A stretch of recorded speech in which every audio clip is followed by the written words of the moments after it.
Good afternoon and welcome to the Energy City Metro Ballpark. Saturday afternoon baseball in the capital region. We got a game for you here between the Energy City Cactus Rats and the Sylvan Lake Gulls. These two teams playing a combined 3 games on the weekend, one here and then a doubleheader out in Sylvan Lake tomorrow. So they're going to get very acquainted with one another on this afternoon before everything moves an hour and a half south into Sylvan Lake. The starting pitchers in today's game, Reese Hemmerling on the Gulls side and Giancarlos Rodriguez for the Cactus Rats. Your umpires behind home plate tonight, Corey Davis, MJ Willis, the first base umpire, and Matt Beaudry at third base. They are just announcing the lineups here. It is a beautiful day. It is not too hot, not too cold. Some cloud cover in the sky, but not anything of significance.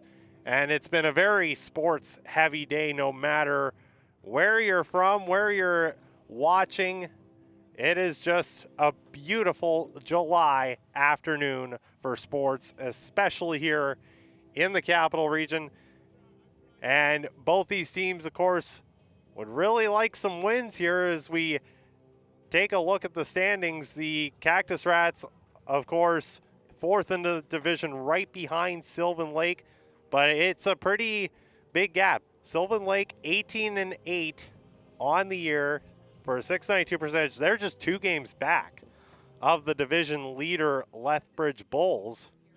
And for the Cactus Rats, 10 games out, but just hoping to get in with the 4th seed. They have a 3-game lead opened up on the Fort McMurray Giants. At 8-14, they would love to at least get back to 500, give themselves some breathing room. So both these teams need wins for different reasons, but all the same, they would like some wins this weekend. As the starting lineups for the Cactus Rats being announced. Again, Giancarlos Rodriguez will be the starting pitcher to take the mound in the top of the first, but of course, we'll have the national anthem coming up first. Stay tuned.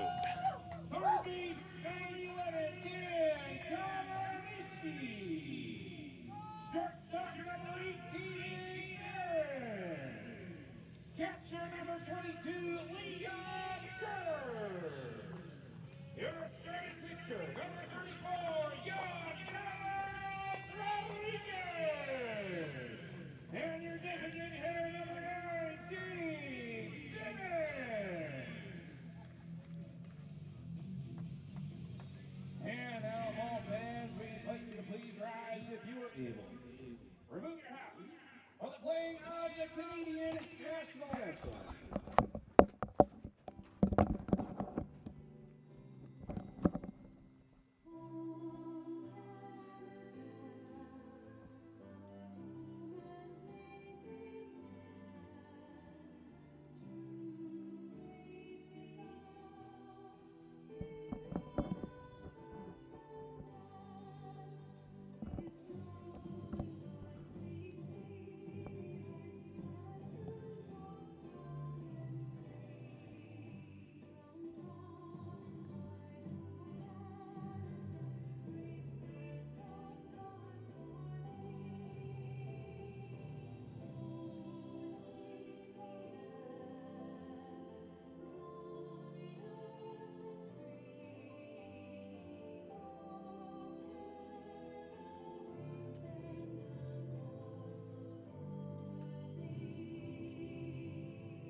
First pitch on the way here from Energy City Metro Ballpark. Again, game 1 of a 3-game set essentially between these two teams. The only game of this series, though, that will be played up here at the Energy City Metro Ballpark. Both games tomorrow, that doubleheader out in Sylvan Lake. And the starting pitcher for the Cactus Rats, Carlos Rodriguez, 12 1/3 innings pitched so far on the season. He's given up 15 hits, but just 9 runs, all earned, and a excellent strikeout to walk ratio, 14 strikeouts to just 6 walks. He's done a really good job of not letting runs cross the plate on his watch, and as a result, his record officially stands at 1-0. His only decision a win in his 12 1/3 innings. A look for win number 2 here. Of course, we saw Rodriguez on Wednesday against the Weyburn Beavers. He came in and did not have the best time having to work around the lineup of the Weyburn Beavers, though he did not get charged with a decision in that outing. And if you look at other outings so far on the season for Rodriguez, apart from that, he's played against Brooks, Fort McMurray, and Okotoks. That Okotoks game, of course, was the very first game that was played here at the Energy City Metro Ballpark. 2 1/3 innings in that one. 2 hits, 2 runs, all earned, but he had 4 strikeouts across his 40 pitches thrown. Get a look at the excellent lineup of the Sylvan Lake Gulls. 1, 2, 3 in the order will be Gavin Roy, Michael Quick, and Joey Marino to start things off. So Gavin Roy batting in the lead-up spot will come to bat first. Not the greatest season average-wise, just 154, but he has already scored a run, brought in a run with an RBI, and has 3 walks. Sit back, relax, and enjoy the ride. We're underway. The first pitch is a strike to the Gulls shortstop.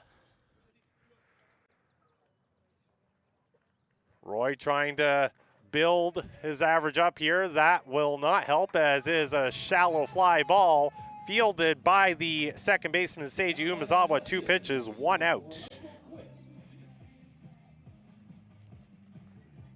And so that'll bring up Michael Quick, starting in right field today for the Sylvan Lake Gulls.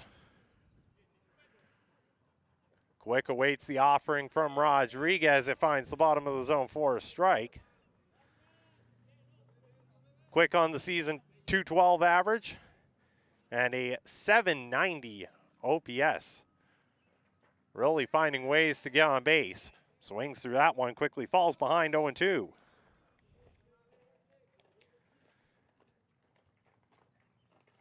And Quick, 14 hits across his 52 plate appearances. This one on the ground, be fielded at short. The long toss to first is in time. An excellent reach by Carson Burnett, and there's 2 away.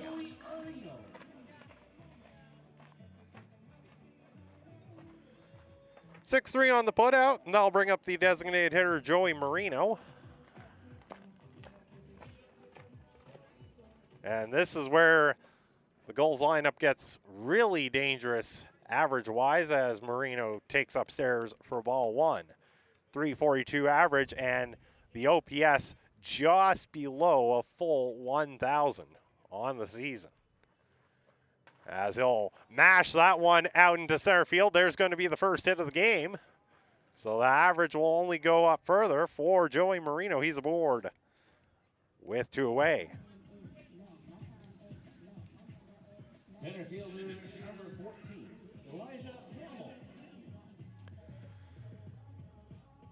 Elijah Hamill will get an at-bat in this inning, getting the start in center field on this afternoon. And if you thought 342 was a high average, wait until you see Hamill at 395 and the OPS at 1.226. Just absolutely raking so far this season. Hamill stands in with the 1-0 count. That will find the top of the zone and even things up, 1-1. Most importantly, in this situation, especially for Hamill, is that in his 43 plate appearances, he's got 11 hits and 17 RBIs. That ball does not find the zone, And the count goes 2-1. Should the inning continue, John Boy Rittenhouse on deck. Rodriguez trying to get out of this inning with just the one hit, but it's going to be 2 hits now. That one out into center field again, 4-base hit. Marino will stop at second, probably the safer play, just keep the inning going, but there's 2 aboard now, and the Gulls are in business.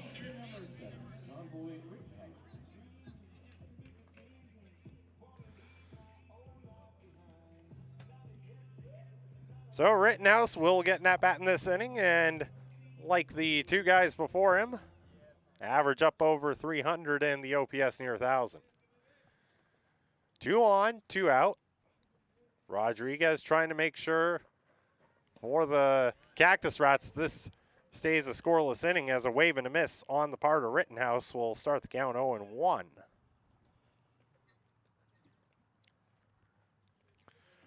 Rittenhouse 32 RBIs so far.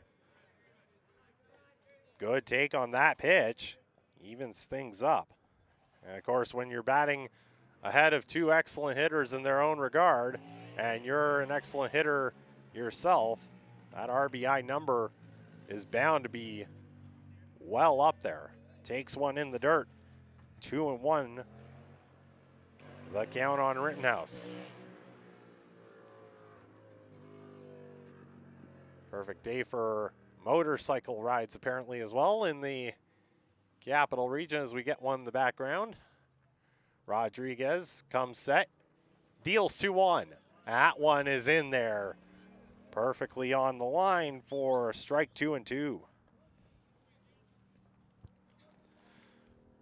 Coleman Perry on deck should the inning continue. 2-2 count, 2 on, 2 outs. Rodriguez deals. That one well outside upstairs. And a full count now.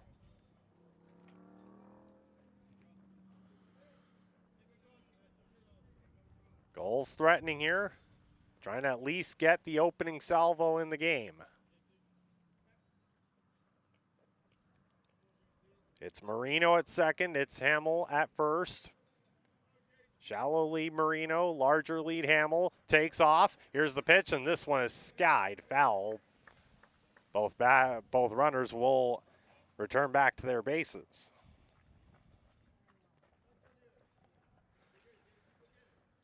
Third out of the inning, not going to come easy. This will be pitch number 7 of the at-bat.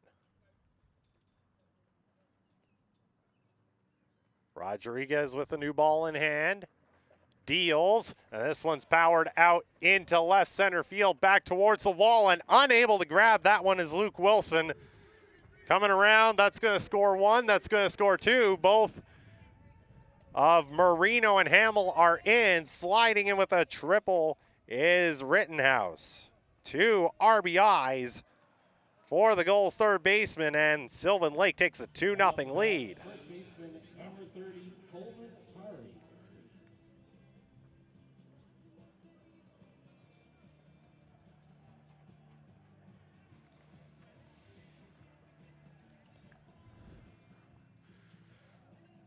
Coleman Perry will get to bat, starting at first base tonight.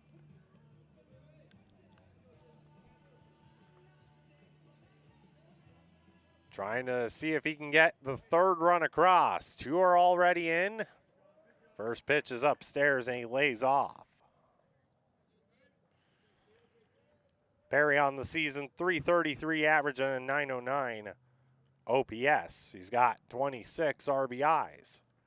Rodriguez deals. That one is a good take inside. 2-0.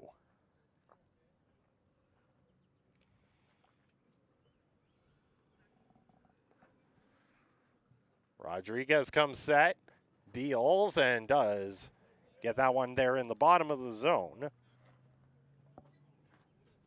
Maddox Shaver on deck should the inning continue, and it doesn't get any easier when you go down towards the bottom third of the order. Just absolute gobs of talent in the Sylvan Lake lineup as that one's fouled off, 2-2. Rodriguez just wanting to get one more strike. Meanwhile, Perry trying to bring home one more run, and that one will be shot out into center field. He'll do just that. Gets down in front of Fermin, and an RBI base hit extends the Gulls' early lead to 3-0.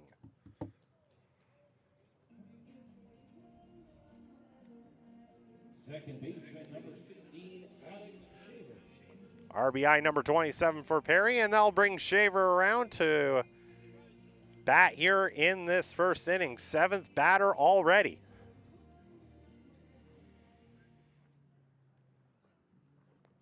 Rodriguez deals, and the first pitch misses below the zone. Shaver 356 average and a 1.152 OPS. This is plate appearance number 100 on the season as he takes that pitch for a strike, as he has been Mr. Consistent. See if plate appearance 100 holds some extra magic for him. Swing and a miss on that pitch, 1-2.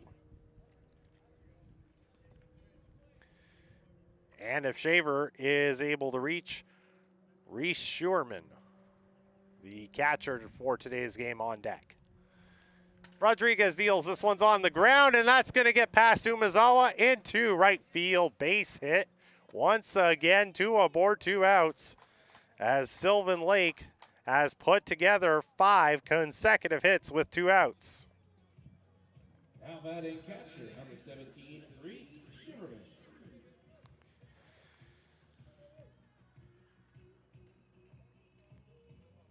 So Reese Schuerman up for an at-bat, 8th batter to the plate, and Schuerman not any easier as he is right there ahead of Shaver in average and behind, but only by a small bit in OPS. First pitch is a good take outside of the zone for ball 1. The Gulls, I've seen this with teams before where they might have a bunch of players with the same first name. The St. Trojans hockey team comes to mind with 3 Zachs on their roster 3 seasons ago, and there's 3 Reeses on the Gulls roster. Obviously, the starting pitcher, Reese Hemmerling. You got Reese Schuerman, and then you also have Reese Usselman listed in the lineup as that one's foul tipped, 1-2.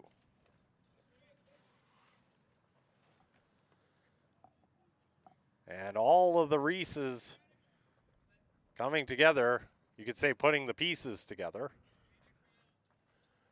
for this club to be successful. 1-2 count, still 2 outs, and this one clobbered on the ground towards third. Long toss across the diamond's going to be in time, and the Cactus Rats get out of the inning, but the Gulls do some early damage. It's a 3-0 lead. We go bottom 1.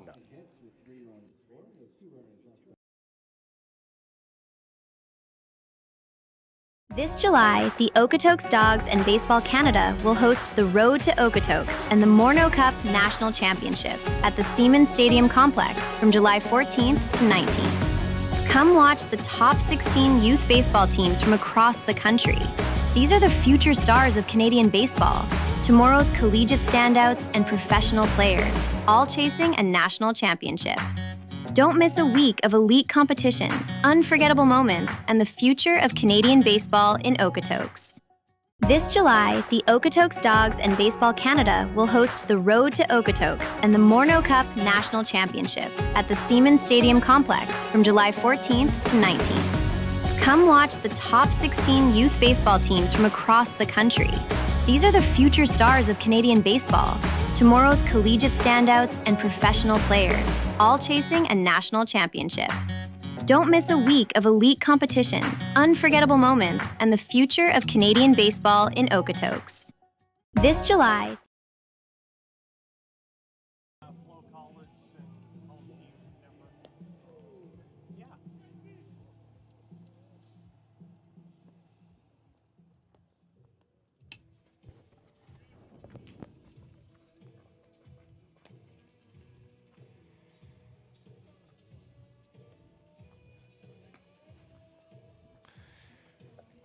We go to the bottom of the first, and the home side here has a deficit to make up. Sylvan Lake with 3 runs across in the top of the first.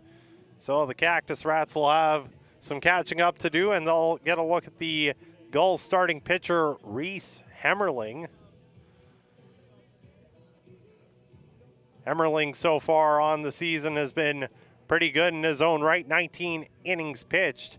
He's only allowed 7 runs, all earned in that time span. 17 strikeouts to just 4 walks, and a really good ERA, just 3.32 for a pitcher who's getting a start. ERA in the low 3s is superb. And the first batter he'll face is Caden Barron leading off, and takes that pitch for ball 1.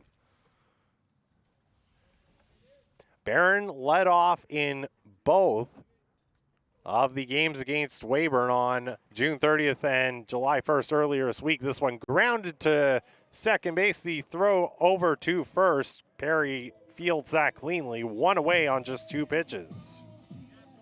Now batting designated here, number 9, Dave Simmons.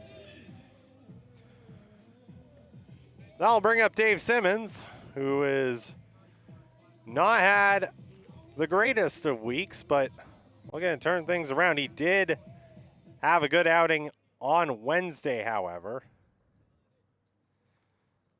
Managing to get aboard a couple of times, as that one is a good take.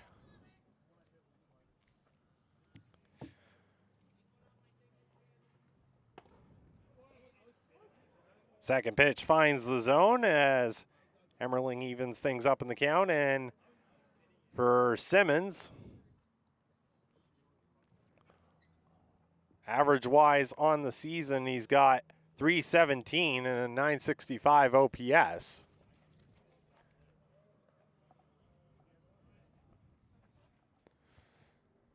Hemmerling comes set and deals upstairs just outside the zone. Right behind Simmons is Luke Wilson. Wilson DH'd in both of those games as the count runs full. On Tuesday and Wednesday, he's getting the start in left field. Simmons would like to get aboard for Wilson here. Pitch is taken, and it's a good take just below the zone, so he will get on board with the first walk of the game.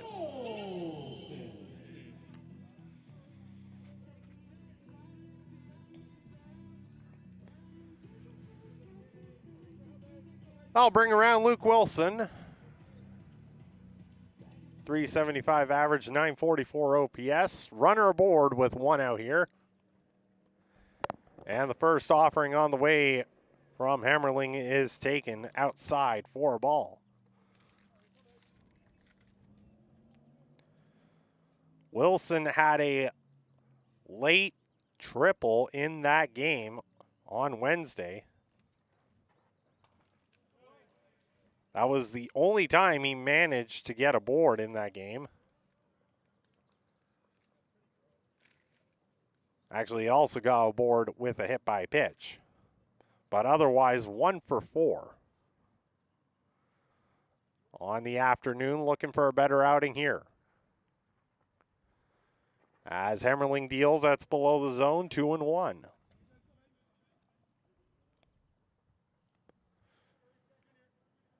It was a very high-scoring game on an afternoon and evening full of high-scoring games on Canada Day. 10-9 the final. Cactus Rats had the bases loaded with 2 outs in the bottom of the 9th and just could not push across a tying run. Wilson's ahead here, 3-1. Trying to set the stage for Riley Doig, who we have not seen much in these home games. This one lofted out towards left field. That'll get down into the shallow outfield for a base hit. Wilson aboard, and now it's first and second with just 1 away.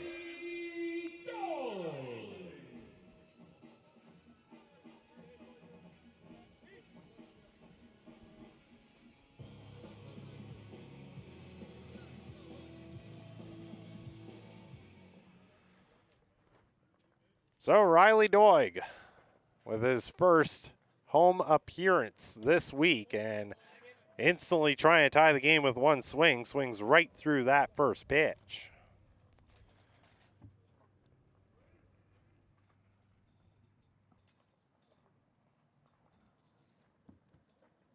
Hammerling dealing with a bit of traffic and trying to put out the fire. A wave and a miss on Doig's part. And Hammerling jumps ahead 0-2. Seiji Umezawa on deck. Did not start on Wednesday, but did come into the game as a pinch runner. Here's the 0-2, and it's fouled off. Doig manages to get a piece and stay alive.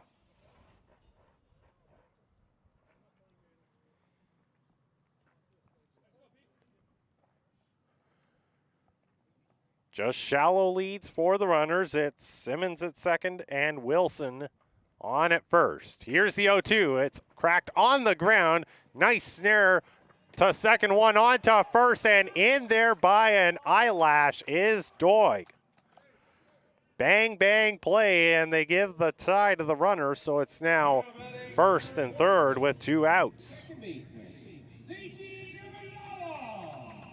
4-6 on the fielder's choice. So Wilson erased from the base pass. And Umezawa now looking to at least bring home one. Takes the first pitch down in the zone for a strike. Umezawa, not a great average, just 191, but the OPS up near 7. Did play as well on Tuesday evening, as that one goes for a strike. Umezawa, like today, started at second base in that game and reached on an error. Catches a piece of that to stay alive. Count remains 0-2. Liam Kirsch is on deck should the inning continue. Hammerling trying to get out of the inning unscathed. First and third, 2 outs. He's ahead here, 0-2. Deals to Umezawa upstairs.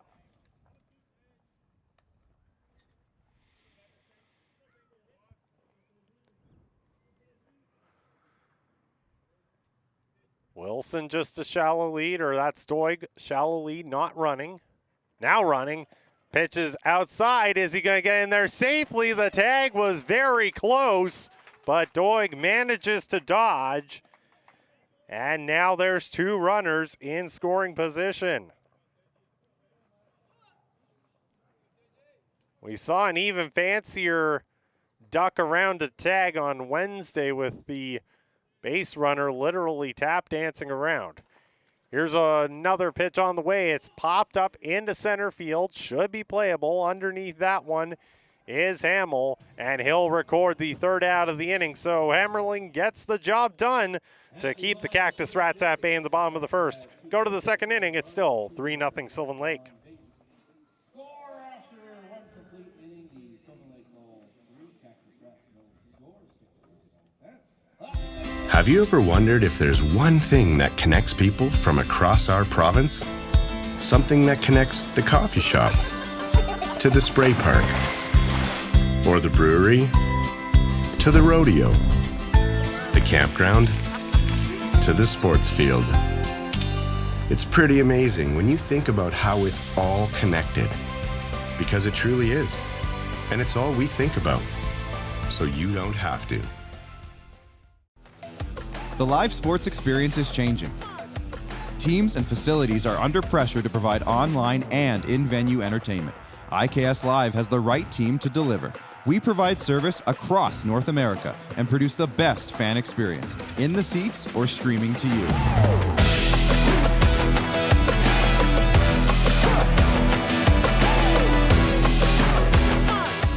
IKS Live continues to bring you the best seat in the house.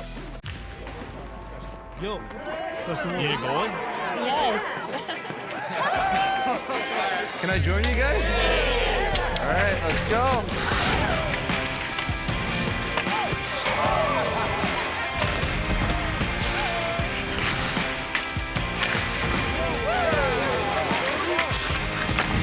it's on the ice or on our app.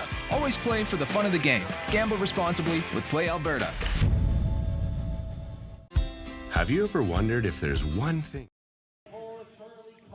Go to the top of the second, 9-1-2 in the order for Sylvan Lake as they sent 8 men to the plate in the top of the first inning. So lead off by Charlie Collins getting the start in right field, and the first pitch was not close to the zone. Collins, 349 average on the season, 977 OPS. He has, in 43 plate appearances, 12 hits and 15 RBIs. 1-0 pitch is on the way and misses again. Rodriguez falls behind. Rodriguez got to 2 outs with relative ease. It was once he got there that things got tricky, and this one's going to get down for a base hit in center field. Fermin trying to get back in as quick as possible, and he does so, holding Collins to just a base hit. Now batting shortstop, number 2. But it turns the lineup over. Still nobody away. Runner on first, and now Gavin Roy comes out to bat. 0 for 1 so far. Popped out to second base his last time up.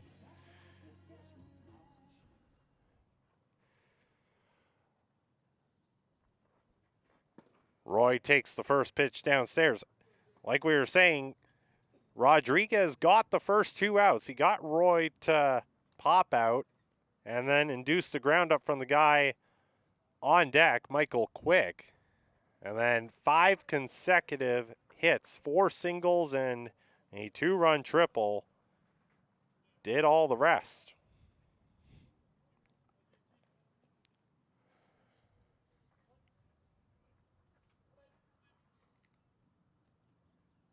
Shallow lead off first for Collins, and that pitch will hit Gavin Roy, so he's going to be aboard, and quickly it's first and second with still nobody out. Now batting left fielder, number 44, Michael Quick.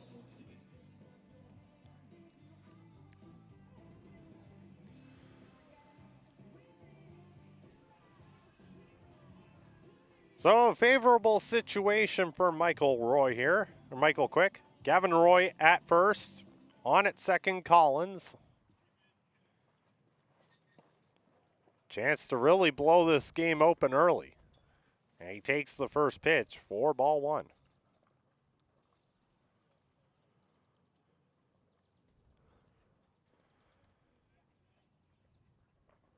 Rodriguez deals and finds the corner on that one. Some teams are really good at getting to the opposition early, and one team in the majors that comes to mind for that is the New York Yankees. We saw that even earlier this season as that pitch is fouled off with their 13-run third inning against the Athletics. I do not recall many other instances of a team scoring 13 runs, let alone in an inning so early in the game. As much as you try and come back from that, it's really hard to. This one hit off of the area right in front of the home plate. It'll roll foul. And the count stays 1-2.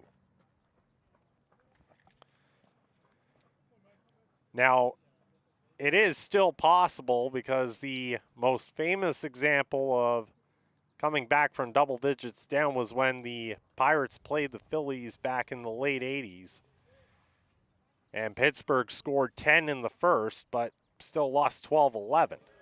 That one is in there, finds the edge of the zone. Strike 3 called. First strikeout for Rodriguez. Now batting designated hitter. And no better time for it as that's the first out of the inning. Right before he deals with the 5 consecutive batters who reached in the first.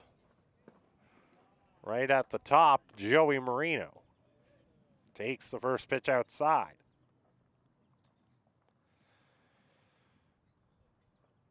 Marino needed just 2 pitches to get aboard with a base hit, And he's going to have another base hit on just 2 pitches here.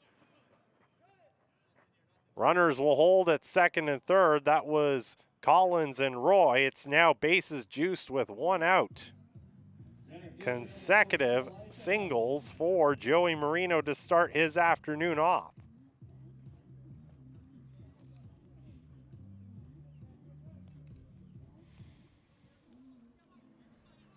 Elijah Hamill had the second of the 4 singles in that hit parade. Looking to bring home a run this time if he can add to his start to the afternoon. First pitch is taken for a strike.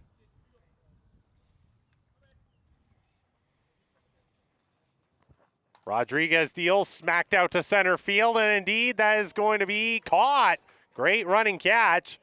Tagging though at third, and coming home is Collins, so Hamill does the job anyway. Sacrifice fly makes it 4-0 for the Gulls. Third baseman number 7, John Boy Rittenhouse.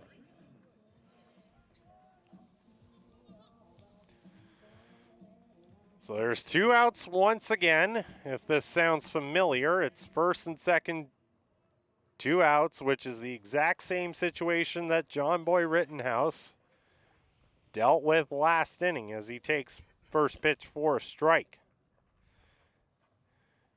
And he ended up plating both runners on a triple. Rodriguez deals home run cut at that and a miss, 0-2.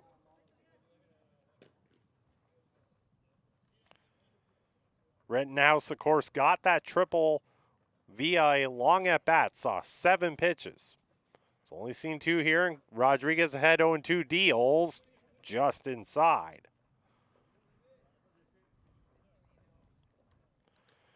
Coleman Perry brought Rittenhouse home on the next at-bat with an RBI base hit. He's on deck. Here's the 1-2, and it's fouled off behind home plate. Rittenhouse once again stays alive.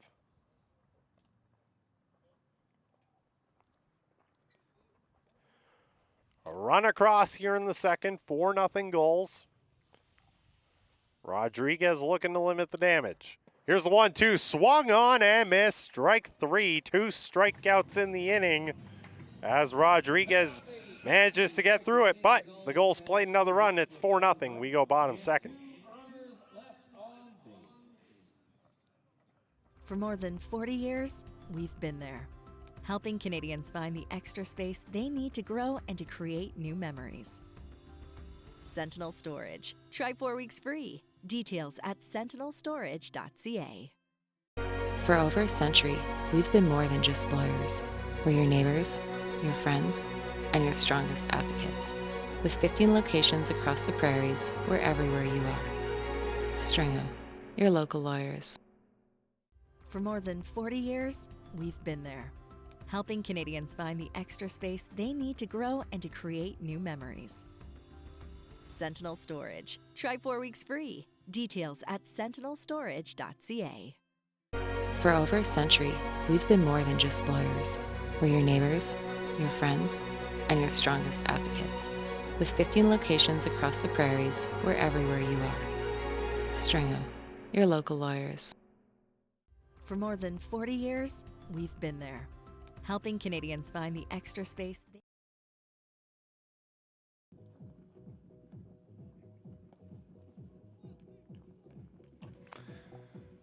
Bottom of the second inning here, 6, 7, and 8 in the order due up for the Cactus Rats, who are now behind 4-0.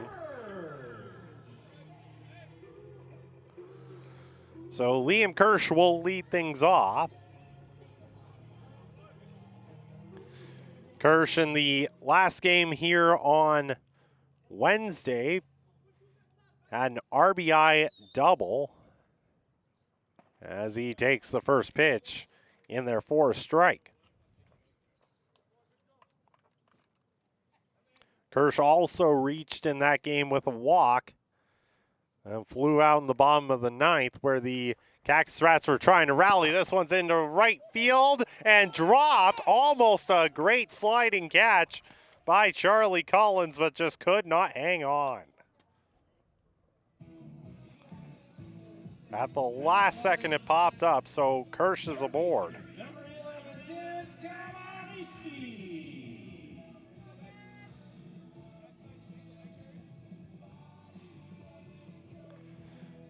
Good way to start the inning for the home side. They got a runner aboard with nobody out as Hemmerling deals. This one's bunted perfectly down the third base line. The easy throw to first. It gets away.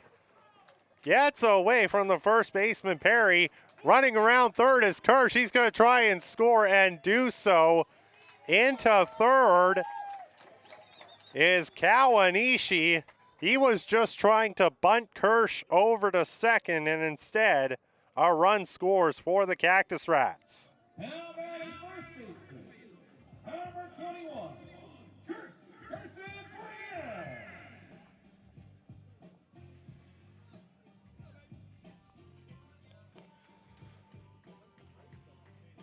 All of a sudden, it's a 4-1 game, and the second run for the home side is just 90 feet away as Carson Burnett comes up for an at-bat.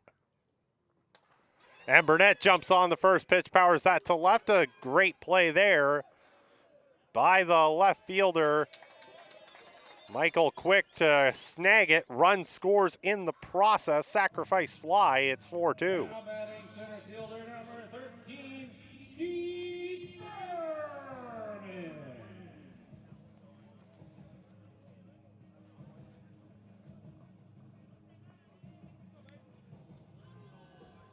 So one away, 4-2 now the score. Just like that on 4 pitches, and now fouled off by Fermin in front of home plate.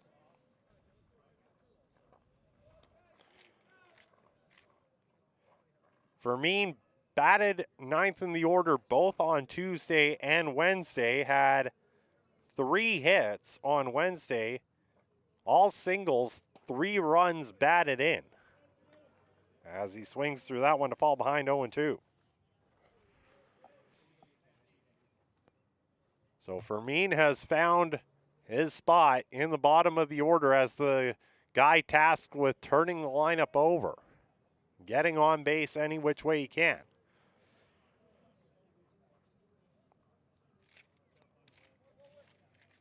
And in the game on Tuesday, he had another infield base hit, so that was 4 hits across the 2-game series. Here he's down swinging for the second out of the inning.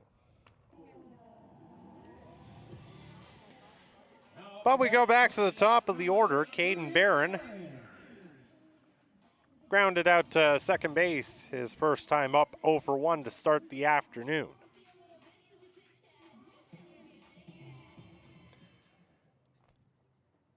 Hemmerling deals. That one just misses.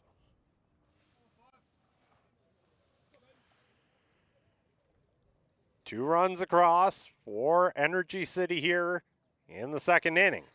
Trying to extend that as Barron, and he does so with a base hit all the way into right field, and he's going to try and turn it into a double. Here comes the throw. The throw was in time, but he gets there ahead of the tag. Caden Barron notches a double to keep the inning going.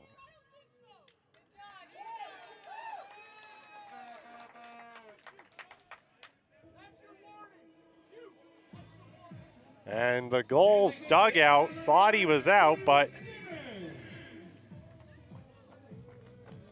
the call will stand.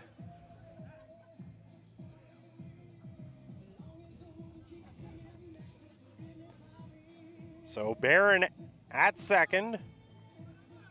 David Simmons drew a walk on a 6-pitch at bat, his first time up. And jumps on this one, powers it to center field. That's going back, but it's going to stay in the yard as Hamill on the warning track makes the catch. That'll do it for the second inning, but the Cactus Rats cut the lead in half. It's 4-2 Sylvan Lake. We go to the third inning.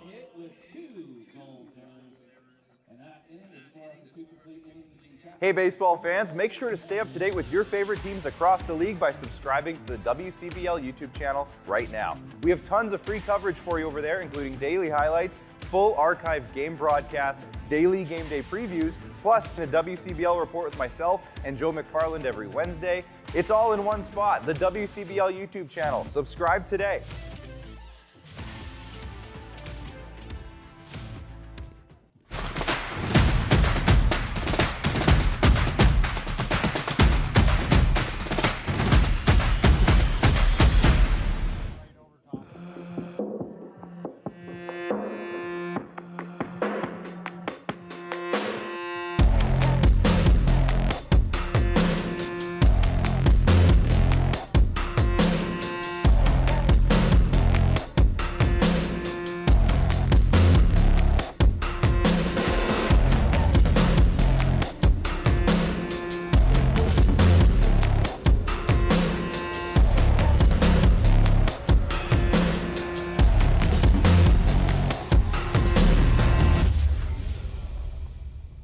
Hey baseball fans, make sure to stay up to date with your favorite teams across the league by subscribing to the WCBL YouTube channel right now. We have tons of free coverage for you over there, including daily highlights, full archived game broadcasts, daily game day previews, plus the WCBL report with myself and Joe McFarland every Wednesday. It's all in one spot, the WCBL YouTube channel. Gulls have scored in each of the first two innings, 3 in the first and 1 in the second. Pitch fouled off, brings the count to 1-1.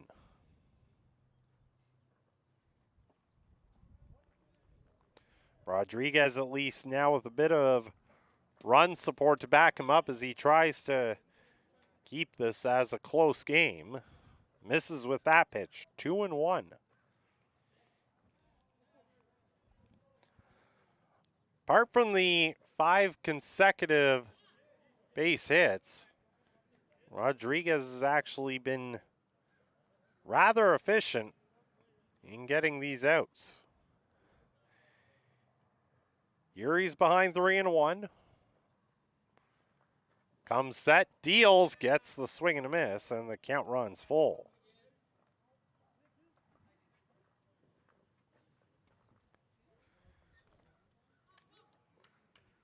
Perry last time up, RBI base hit. Trying to get aboard again. Here's the full count pitch, and he fouls that off, getting a piece of it at the top of the zone.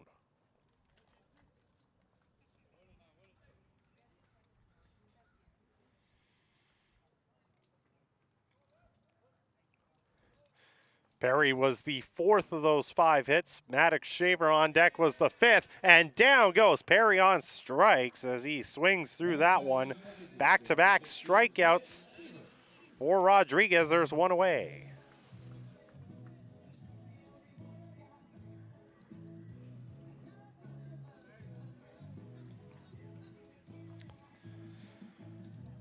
So I'll bring up Max Shaver with the bases empty, 1 away.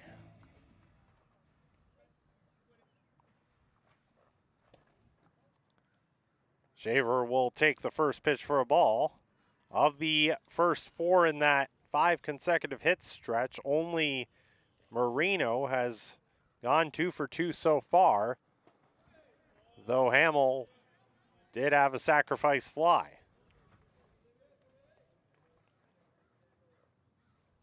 Shaver's ahead here 2-0, trying to get aboard.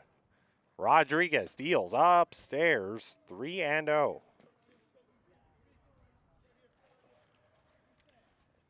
Reese Schuerman on deck, grounded out to third to end the top of the first. Rodriguez set, deals 3-0, and that one's upstairs as well, so Shaver's reached both times as he's aboard on 4 pitches with a walk. That's the first walk issued by the Cactus Rats starting pitcher.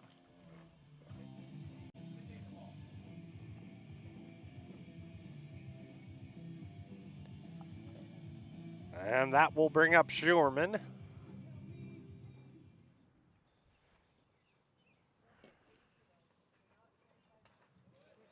First pitch is fought off for a strike.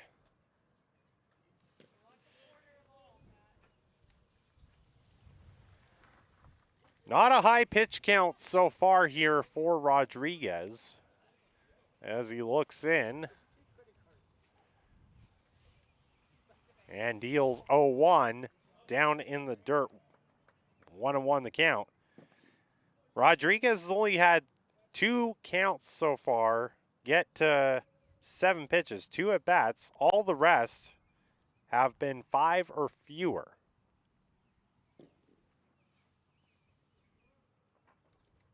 So it's not necessarily been a matter of these counts going long and him eventually succumbing to the batter. It's just been the batters getting on pitches early.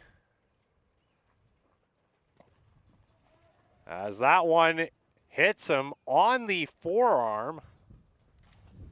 And just like that, there's 2 aboard. That's the second hit by pitch issued on the part of Rodriguez.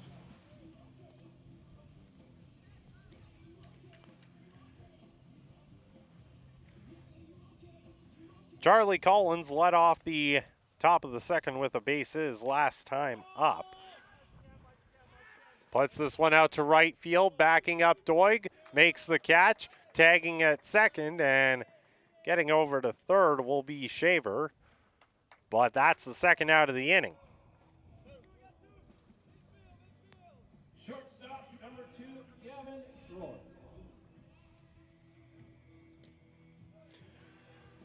Lineup turns over, and Gavin Roy gets his third at bat already, and we're just in the top of the third inning. Roy 0 for 1 was hit by a pitch his last time up.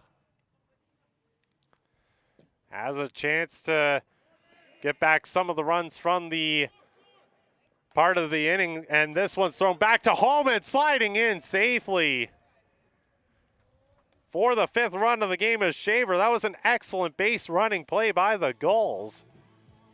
They had the initial runner in a rundown, that being Schuerman, and taking advantage of the rundown was Shaver to score the 5th run.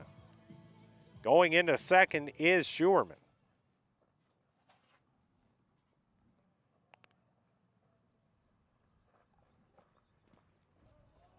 And then hitting Roy for the second time is Rodriguez, who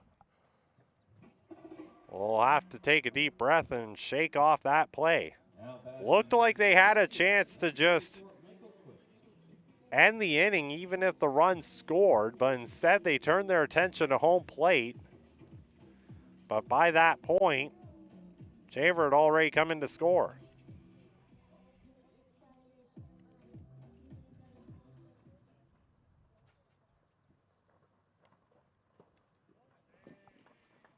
First pitch is a ball to Michael Quick.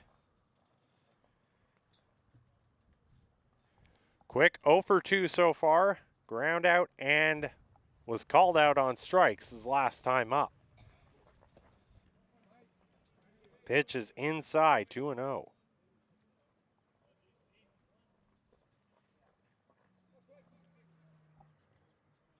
First and second here with 2 outs. As this one is skied foul.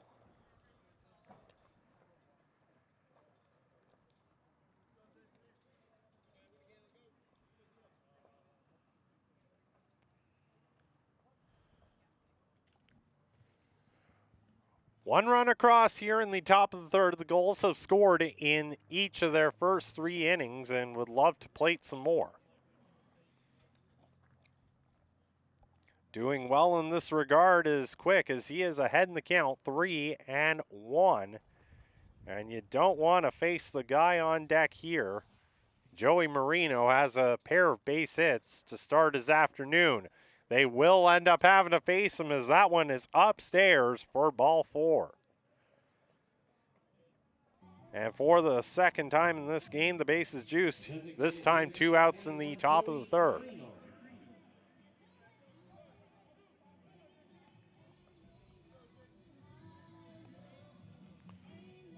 Marino, both his base hits coming on just 2 pitches. He has gotten to Rodriguez early in both counts. Taking again and started again with a ball.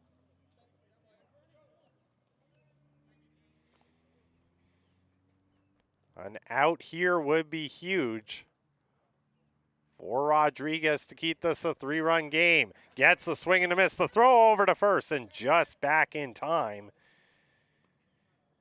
is Michael Quick. 1-1 the count. On the starting DH for the Sylvan Lake Gulls. Rodriguez comes set, deals, and just below the zone. Good take there by Marino. 2-1.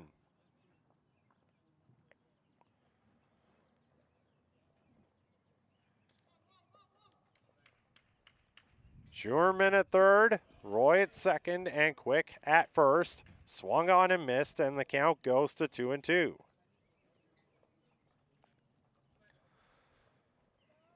Elijah Hamill on deck should the inning continue. Brought in the 4th run of the game with the sac fly his last time up. 2-2 is on the ground, too short.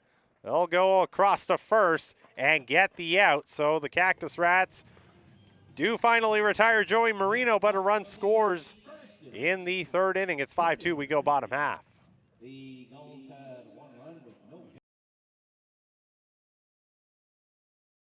This July, the Okotoks Dogs and Baseball Canada will host the Road to Okotoks and the Morneau Cup National Championship at the Seaman Stadium Complex from July 14th to 19th. Come watch the top 16 youth baseball teams from across the country. These are the future stars of Canadian baseball, tomorrow's collegiate standouts and professional players, all chasing a national championship. Don't miss a week of elite competition, unforgettable moments, and the future of Canadian baseball in Okotoks. Have you ever wondered if there's one thing that connects people from across our province? Something that connects the coffee shop to the spray park, or the brewery to the rodeo, the campground to the sports field. It's pretty amazing when you think about how it's all connected, because it truly is. And it's all we think about, so you don't have to. This July, the Okotoks Dogs and Baseball Canada will host the Road to Okotoks and the Morneau Cup.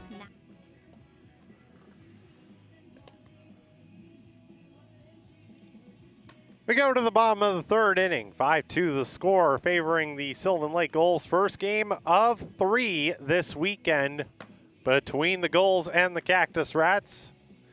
Of course, both games tomorrow will be out in Sylvan Lake, but for now they're getting started out here in Spruce Grove. Leading off the Cactus Rats, left fielder, number 27, Luke Wilson. Luke Wilson will lead things off. Wilson had a base hit his last time up in the bottom of the 1st. Cactus Rats couldn't make anything happen with that when they had 2 aboard. It was last inning that they got both their runs as the first pitch is fouled off by Wilson.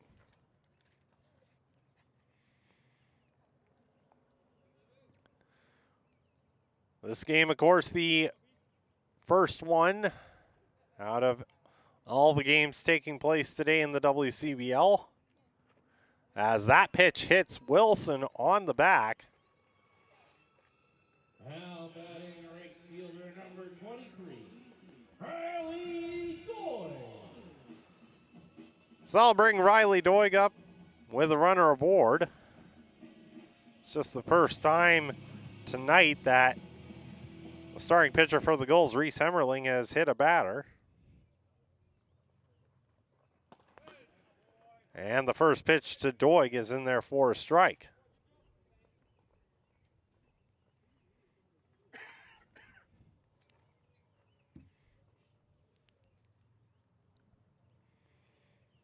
Emmerling comes set, deals, and that one will be fought off. Quickly jumps ahead 0-2 on Doig.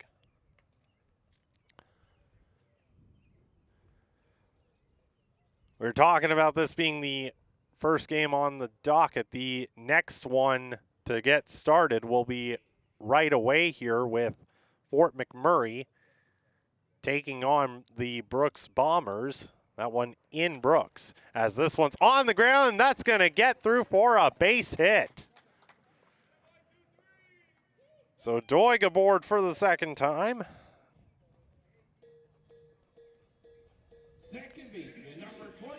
Still nobody out, and that will set things up for Umezawa.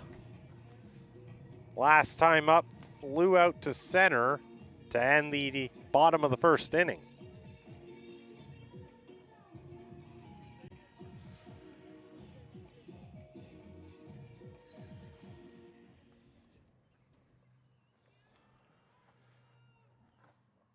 Wilson at second, Doig at first. This one on the ground. Third to second for one. The relay is not in time, as that was a long play between Rittenhouse, Shaver, and Perry. Catcher number 22, Liam Gersh. They do get two, though, as stepping on the bag over at third was Rittenhouse. So that goes from 0 outs to 2, but aboard is Umezawa, and we'll score that 5-4 on the double play,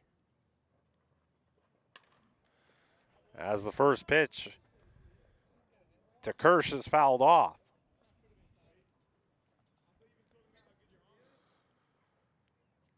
So not the place you want to hit a ground ball if you were Umezawa, even if you get aboard. Emmerling deals, and that one just misses.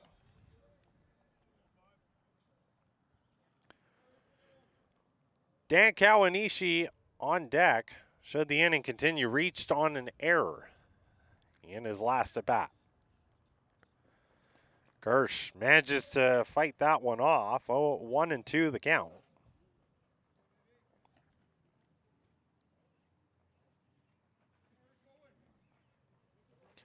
Other games tonight, Swift Current taking on the Regina Red Sox. Okotoks will be in Lethbridge, and Weyburn, who we saw earlier on this week, will be in Medicine Hat. That was the third out of the inning. Umezawa forgot how many outs there were. We'll go to the top of the fourth. The Cactus Rats can't get a run in the bottom of the third. It stays a 5-2 game. Gulls lead.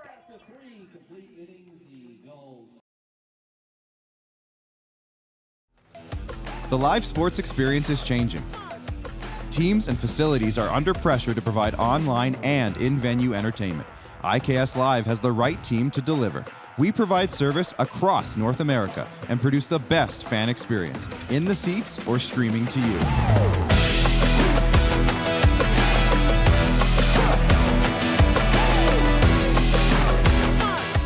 IKS Live continues to bring you the best seat in the house.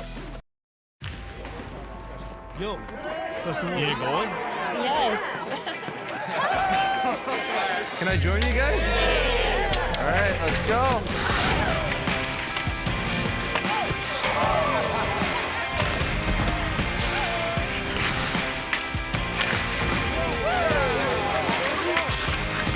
Whether it's on the ice or on our app, always play for the fun of the game. Gamble responsibly with Play Alberta.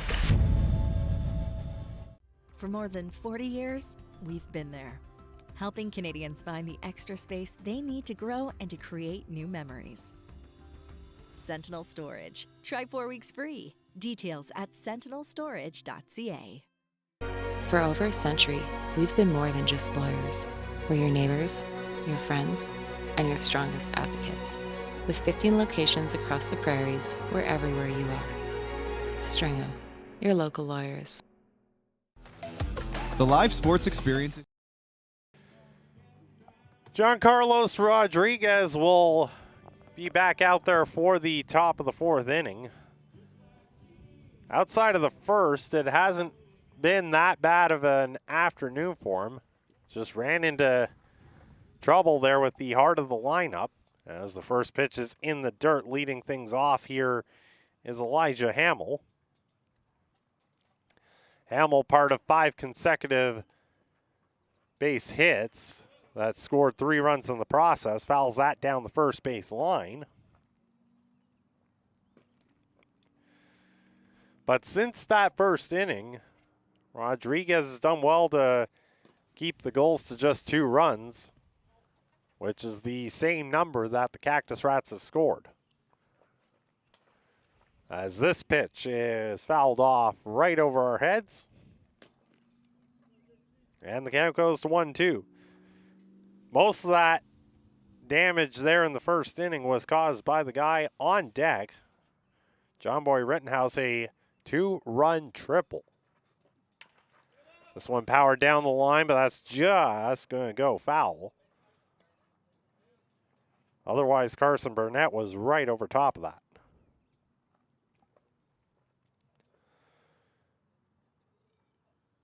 We were mentioning Fort McMurray and Brooks earlier. They are actually doing a doubleheader tonight, so that is why their first game is starting right now. A great take there at the plate by Hamill. Count goes 2-2. And the other game that we didn't mention, Saskatoon, is in Moose Jaw right now, as that one is swung on and missed. He got a foul tip, but it's into the catcher's glove for the first out of the inning. That's the 4th strikeout for Rodriguez on the afternoon.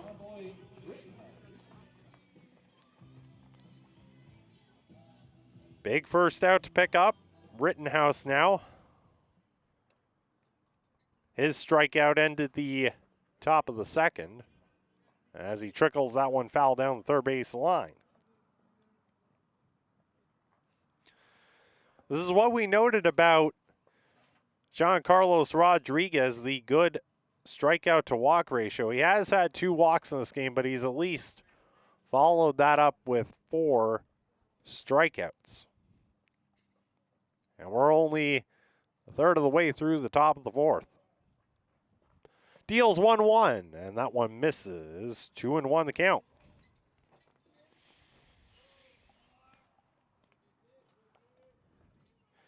Coleman Perry is on deck, and Perry has made him work. Total of 12 pitches across the 2 at-bats that Perry's had, and he had an RBI base as part of that hit parade in the first. It's a 2-2 count here, and that pitch misses. Full count now on Rittenhouse. Rittenhouse has gone to 5 pitches or more in all 3 of his at-bats. This will be pitch 6 here, and he golfs it foul to stay alive.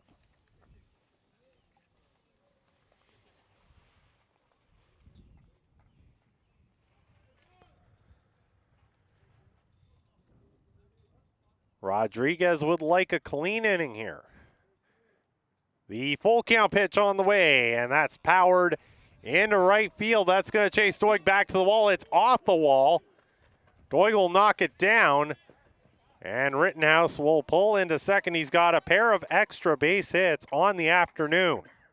Wins that battle again.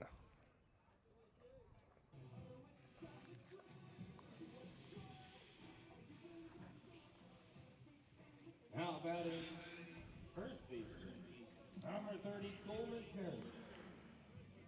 So Perry with a runner in scoring position here will come out to bat, and there is activity in the Cactus Rats bullpen. Of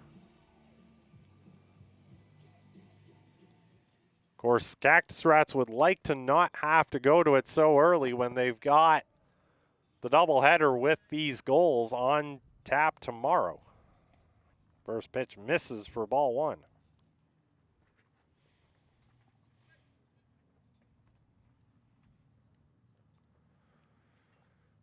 Rodriguez ready, deals outside. And a rough start to this one for Rodriguez, 2-0. He's fallen behind on Perry.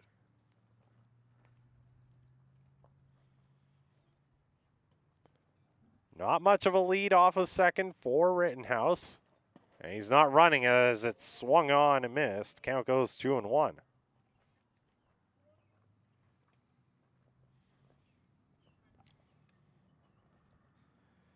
Maddox Shaver on deck has reached base both times. This will be fought off down the line, but foul. And Rittenhouse will have to return to second base as he was off on contact.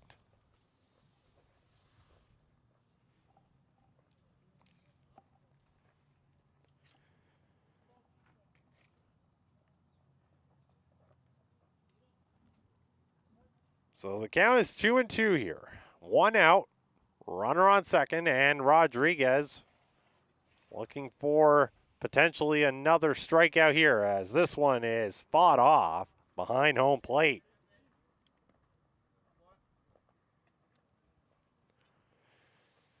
Rittenhouse and Perry especially have put together some incredible at-bats in this game.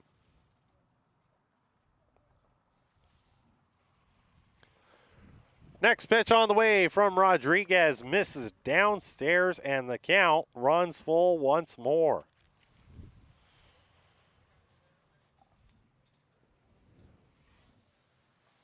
Once again, pitch number 7 about to be forthcoming to the Gulls first baseman. Rodriguez ready, deals downstairs, and he's walked him. First and second now with one out. Now batting second baseman, number 16, Maddox Shaver. They will keep Rodriguez in here as Shaver has had a base hit and a walk. Also came around in that third inning with a steal of home as part of a double steal. He starts by falling behind here 0-1.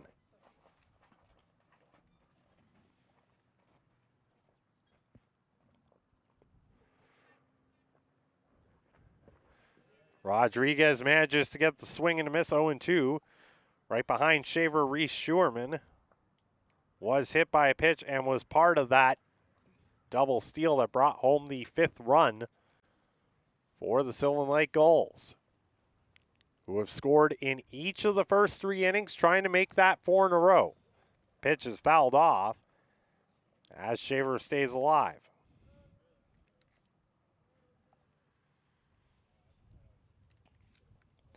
Three in the first, 1 in the second, and 1 in the third. Only the runs in the first were brought home by base hits, as Shaver doing a good job here to just keep this at-bat going.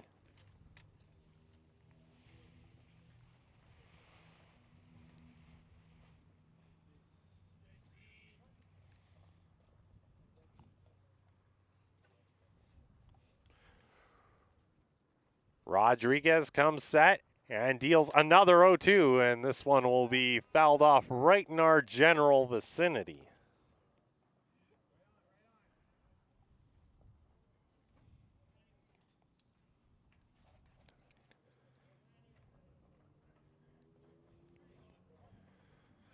Cumulatively for the Gulls, the first 4 hitters have only seen a total of 42 pitches, as this one is popped up, maybe playable. Trying to get to it is Kirsch, but it's out of play. Or did he get to that? I don't think he did. So it stays 0-2. Shaver is putting up a heck of an at-bat, and this is where we're talking about 5, 6, 7 in the order that have really run up Rodriguez's pitch count on the afternoon. Dealt upstairs. 1-2 now.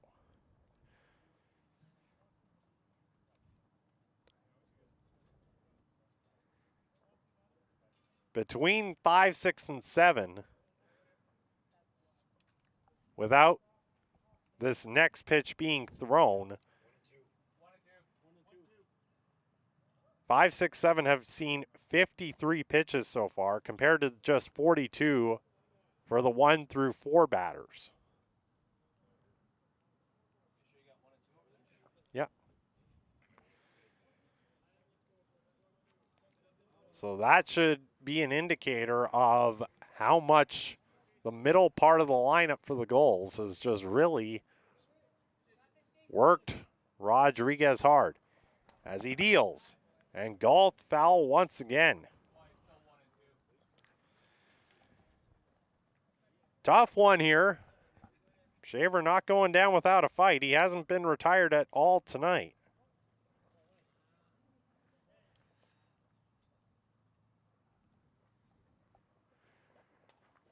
And once again, he gets a piece. We'd seen some 7-pitch at-bats before this one, but this one is just another level. Next one will be pitch number 10 to Shaver.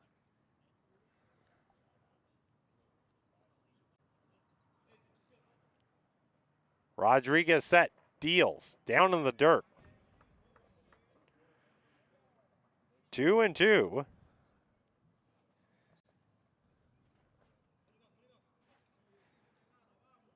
Pitch count for Rodriguez now up over 100, getting close to 110.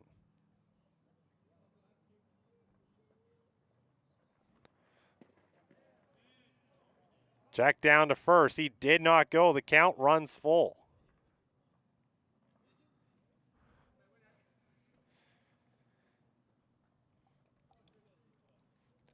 Actually, this next pitch will be 112 on the afternoon for Rodriguez here in the 4th inning. Would love a double play ball to just get out of this. 3-2 is swung on and fouled off.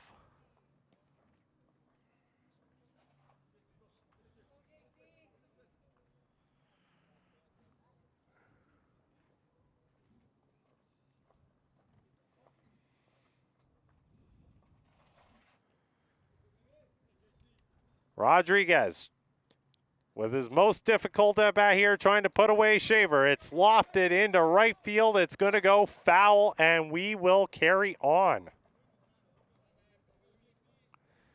But given where that one was slicing, I'm sure Rodriguez will take a foul ball on that one. Though you imagine with how high the pitch count is run, this may be his last batter either way, as the bullpen is still active for the Cactus Rats.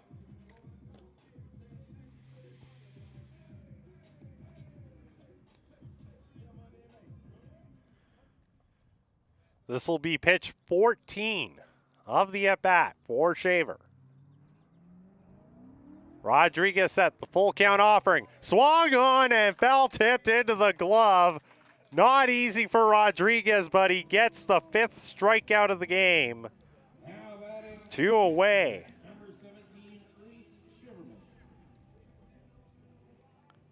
And that will indeed be it for Rodriguez. 3 2/3. Cactus Rats will go to the bullpen. We'll have the new pitcher for you when we come back.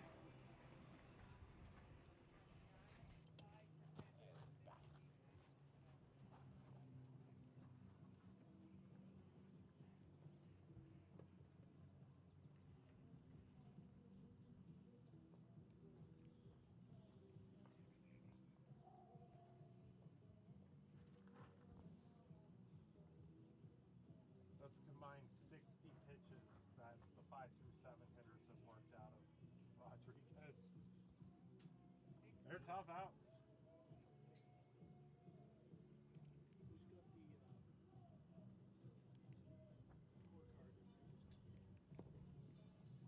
$25, you want to know who that is? I have it here.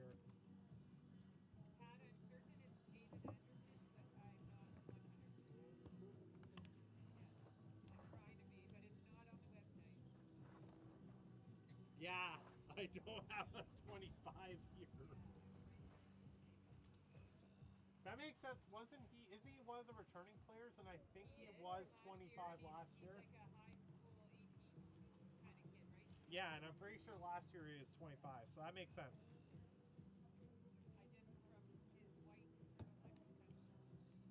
Yeah, good catch. Taven Anderson.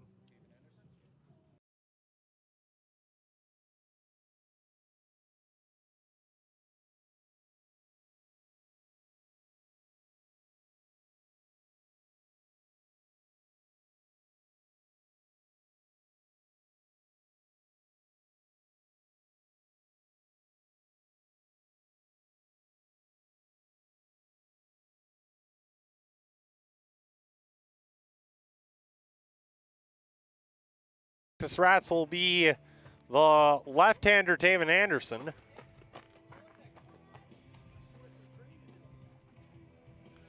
Anderson, one of the returning players to the Cactus Rats this season. And coming in pretty well out of necessity after the pitch count got run way up there by the most difficult batters in this Gulls lineup. It's 2 outs here in the fourth, but no runs across. Anderson just trying to get the last out. That one will be smacked down the line foul.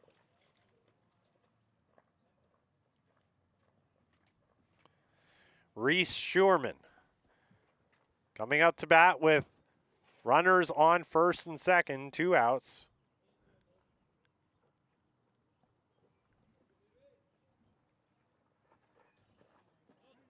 And that one in the dirt. Runners will hold their positions. Anderson has not pitched much just yet this season, but in his last outing, gave up just 1 hit, but was charged with 2 runs in the process. As that one's in there for a strike. 1-2 the count. Anderson looking to put out the fire. Gulls have scored in each of the first 3 innings. Out here would be huge and keep this game somewhat close. Anderson comes set, deals. Downstairs, 2-2.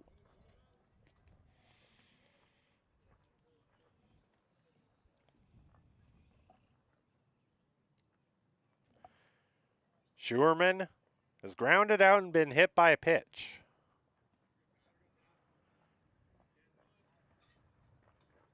Here's the offer on the way. That's a ground ball. Knocked down by Anderson. Throw is offline. It's going to bounce right in front of us. That'll allow a runner to score on the error and make it a 6-2 game. Now batting 34, right fielder Charlie Collins.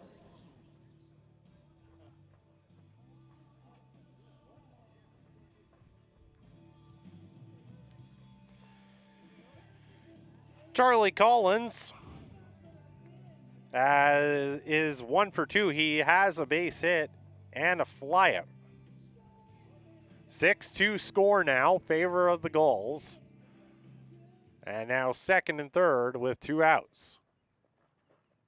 Pitch on the way is powered out to right field, and unable to get that one is Doig. Both runners in scoring position will come across. It's 8-2 for Sylvan Lake, as Doig could not hang on to that one. Now batting shortstop number 2, Gavin Roy. So I'll bring up Gavin Roy, who has been hit by a pitch each of his last 2 at-bats.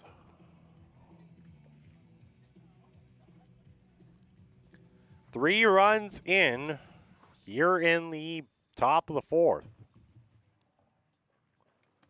Pitch on the way to Roy's downstairs.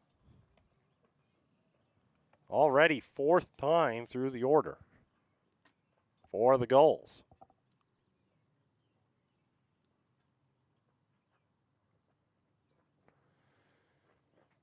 Pitch on the way from Anderson. Make it 3 straight hit by pitches in a row for Roy.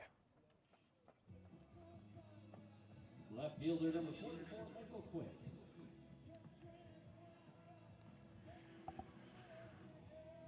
So that's first and second now. Still 2 outs, and Michael Quick, who so far is 0 for 2, but drew a walk his last time up. Pitch just below the zone, 1-0.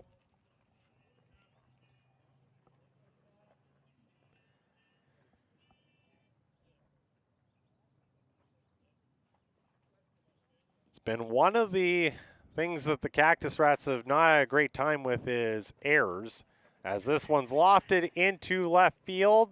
Beneath that one and making the catch is Luke Wilson. But 3 more across for Sylvan Lake. 8-2 the score. We go bottom of the 4th inning. 3 runs on 2 Cactus Rats errors. This July, the Okotoks Dogs and Baseball Canada will host the Road to Okotoks and the Morneau Cup National Championship at the Seaman Stadium Complex from July 14th to 19th. Come watch the top 16 youth baseball teams from across the country. These are the future stars of Canadian baseball, tomorrow's collegiate standouts and professional players, all chasing a national championship. Don't miss a week of elite competition, unforgettable moments, and the future of Canadian baseball in Okotoks. Have you ever wondered if there's one thing that connects people from across our province? Something that connects the coffee shop to the spray park, or the brewery to the rodeo, the campground to the sports field. It's pretty amazing when you think about how it's all connected, because it truly is. And it's all we think about, so you don't have to.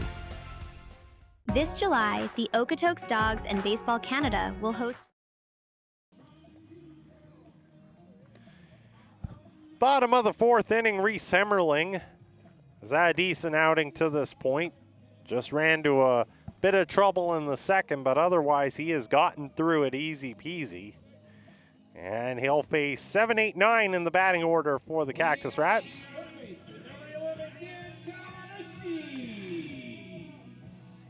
Dan Kawanishi reached on an error his last time up. That error ended up bringing around Liam Kirsch to score, and Kawanishi went to third on the play. Would be brought home on a sac fly as he falls behind 0-1.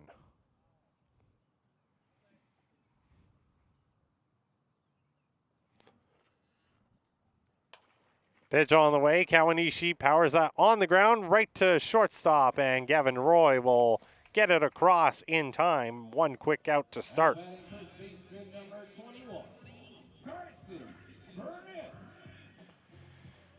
Carson Burnett registered that sacrifice fly in the second inning. At the time, made it a 4-2 ball game as the Cactus Rats got back 2 of the runs that had been scored in the early going. First pitch is inside and backs him off.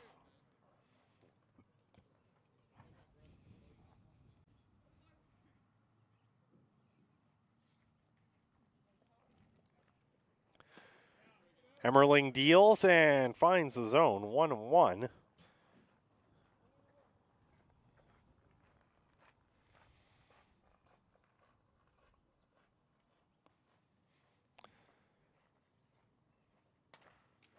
As Burnett powers this one to left field, running back to make the catch. For the second out of the inning is Michael Quick.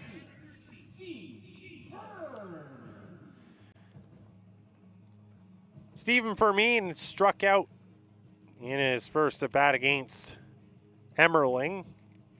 But as we mentioned on Wednesday, he had a really good outing. 3 base hits, 3 RBIs. Trying to get aboard with the base hit here, but it's hit right at Roy. Throw across the first, and on 6 pitches, Hemmerling sits down the Cactus Rats in order. 4 complete, 8-2, Gulls lead. We go to the 5th.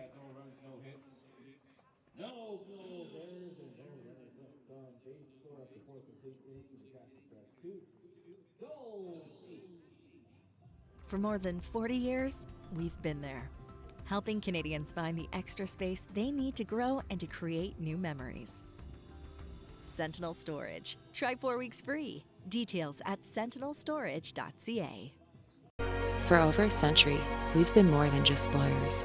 We're your neighbors, your friends, and your strongest advocates. With 15 locations across the prairies, we're everywhere you are. Stringham, your local lawyers. Hey baseball fans, make sure to stay up to date with your favorite teams across the league by subscribing to the WCBL YouTube channel right now. We have tons of free coverage for you over there, including daily highlights, full archived game broadcasts, daily game day previews, plus the WCBL report with myself and Joe McFarland every Wednesday. It's all in one spot, the WCBL YouTube channel. Subscribe today.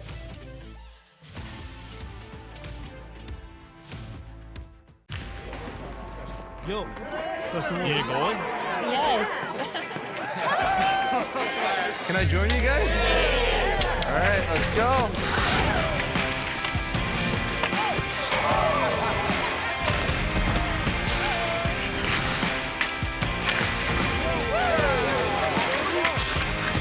Whether it's on the ice or on our app, always play for the fun of the game. Gamble responsibly with Play Alberta. For more than 40 years,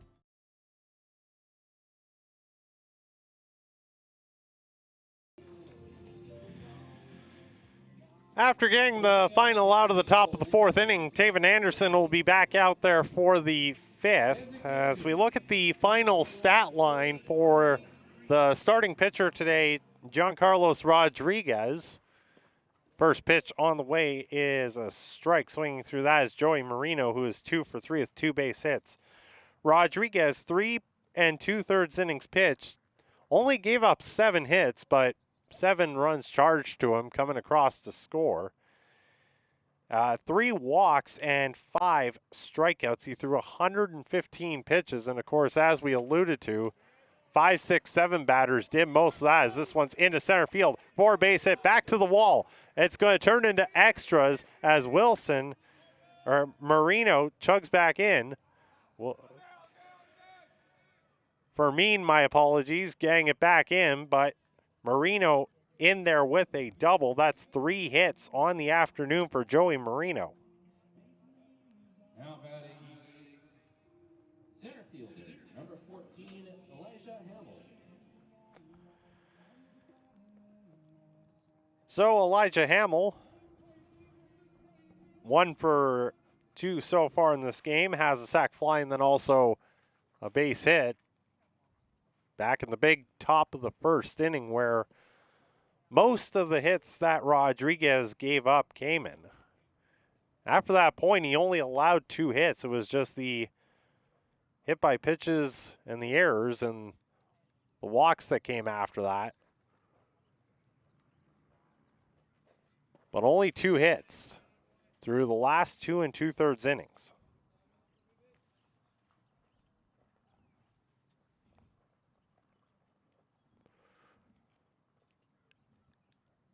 Hamill trying to get aboard here. It's already a runner on second, and the pitch is downstairs.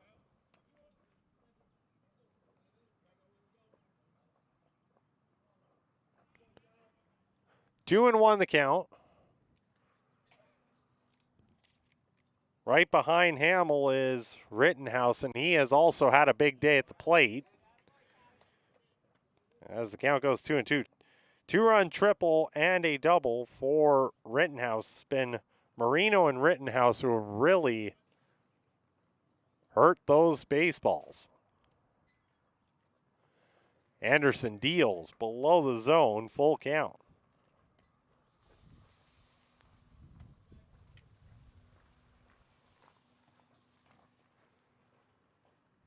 It's not often that's 3 and 5 specifically that end up having the best days, as that one backs him off. Ball 4, first and second now with still nobody out. Usually you see it as 3, 4, 5 all together, or maybe 3, 4, occasionally 4, 5 if your number 3 hitter has an off night, but 3 and 5 in the order.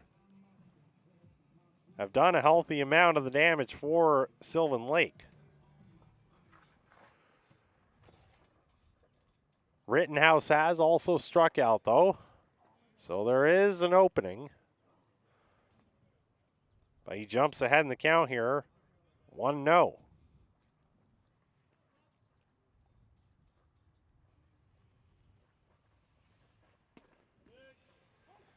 Pitch is in there for a strike. So going back to the 115 pitches thrown by Rodriguez, 60 of them were to Rittenhouse and the two guys ahead of him, Perry and Shaver, as the count runs 2-1. Comparatively, he threw just 42 to 1 through 4 in the order and 13 to the 8 and 9 hitters. As that one bounces off the catcher and the umpire, both runners will advance 90 feet, and the count is 3-1. So 55 pitches cumulatively through the other 6 hitters. It's just Rittenhouse, Perry, and Shaver have been patient in their at-bats and managed to get aboard. Twice for all 3, first 3 times through. Anderson set, deals 3-1. It's downstairs, ball 4, and that will load the bases. There has not been an out recorded yet in this inning. First baseman number 30, Coleman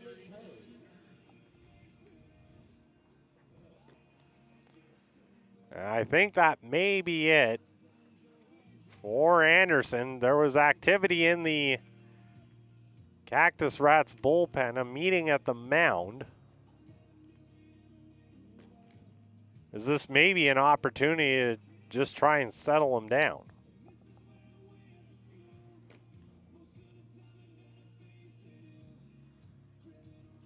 Appears that's what it is. They'll leave Anderson in. See if he can maybe get a strikeout or a double play ball.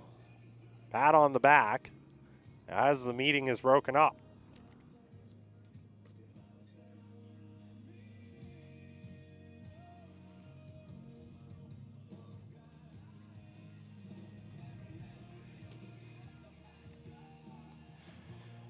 Coleman Perry had an RBI base hit back in the first. He has a walk and a strikeout otherwise, so a bit of a true outcomes game for him. Bases are juiced. Nobody out.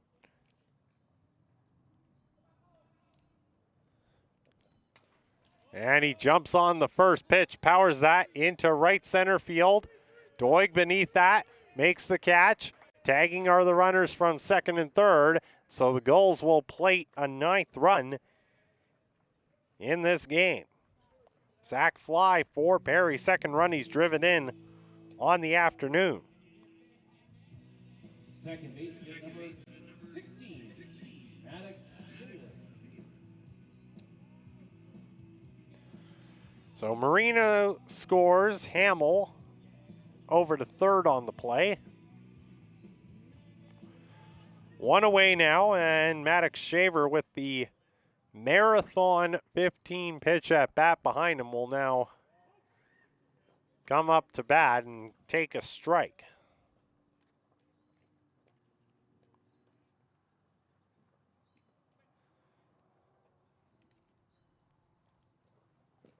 Anderson deals. This one's powered on the ground, dropped, and there will not be a play. Kawanishi tried to release it over to Umezawa at second, and the ball falls on the infield dirt. So it's a 10-2 game as a run scores on the play. Catcher number 17, Reese Shiverman. And reaching for the third time this afternoon is Maddox Shaver.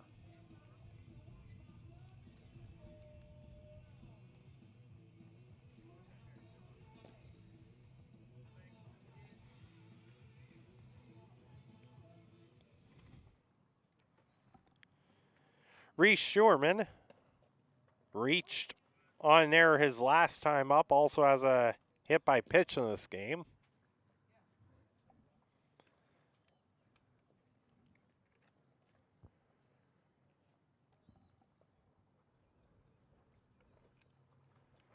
Trying to keep the line moving, basically, as that one misses 1-1. Fort McMurray currently leading Brooks in their game in the bottom of the second, 1-0. Those two teams playing a doubleheader just like the Cactus Rats and Gulls will do tomorrow in Sylvan Lake. So the first game got underway half an hour ago, roughly, for Fort Mac Brooks, and then second one has a listed start time of 7:05 for first pitch. Anderson deals. This one's on the ground, snared by Kawanishi. He'll step on the bag, and his throw is offline. Runners will advance, and it looks like this is going to score one, as sliding in safely for the 11th run is Maddox Shaver.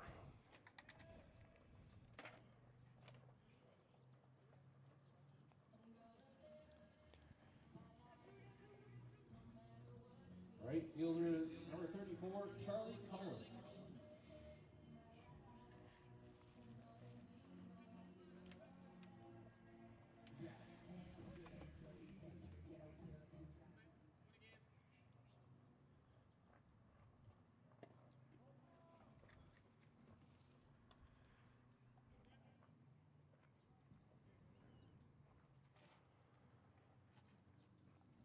So Charlie Collins now up to bat. Pitch misses outside.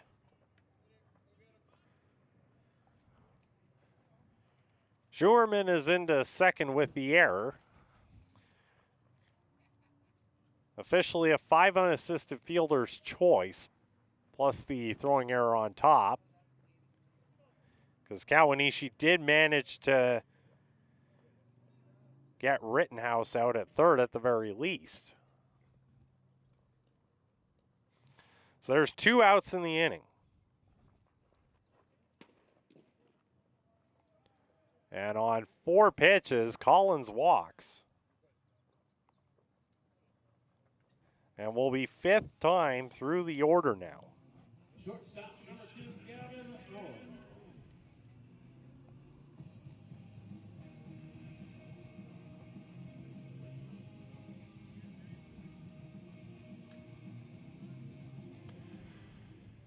Gavin Roy, as we go back to the top of the order, has been hit by a pitch in each of his last 3 at-bats. He's really wearing it tonight.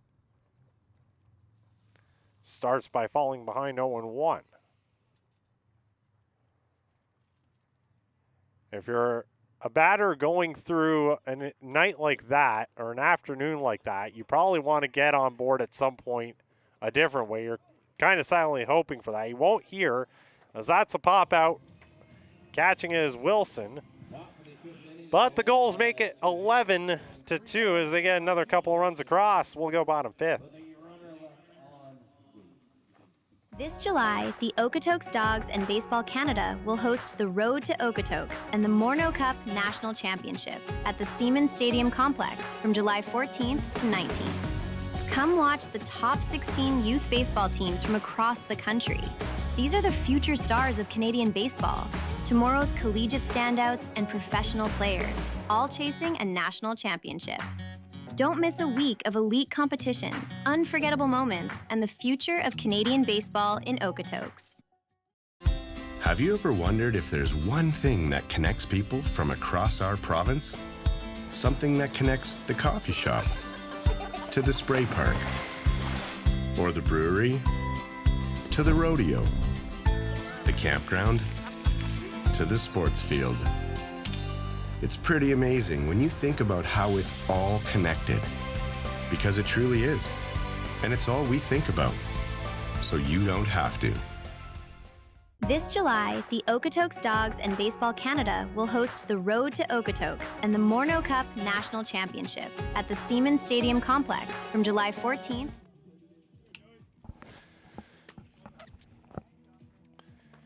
Go to the bottom of the fifth. 11-2 is your score here at Energy City Metro Ballpark. Reese Hemmerling back out there for a fifth inning of work. Apart from some traffic in the second, Hemmerling has actually had a really good outing this afternoon. And so we'll look to get through this fifth inning and leave in line for a win, with his team up by 9 runs. 11-2 is your score. First pitch on the way is in there for a strike.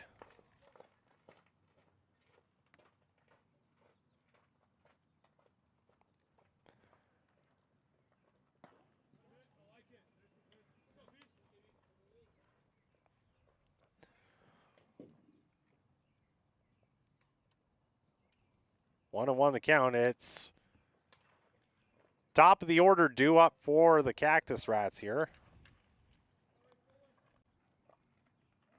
And right now it's Caden Barron who has fallen behind 1-2. As he golfs this one out into right field, that will get down for a base hit.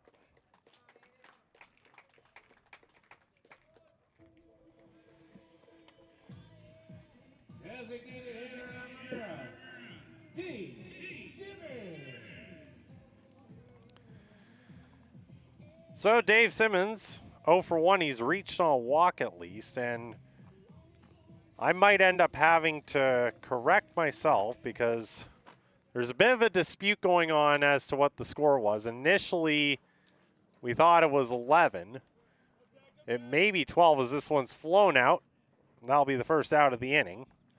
And I'm willing to admit when I'm wrong, but generally when it comes to numbers, I like to think I have it correct more often than not. So you may actually be witnessing something historic if I'm actually off by a smidge.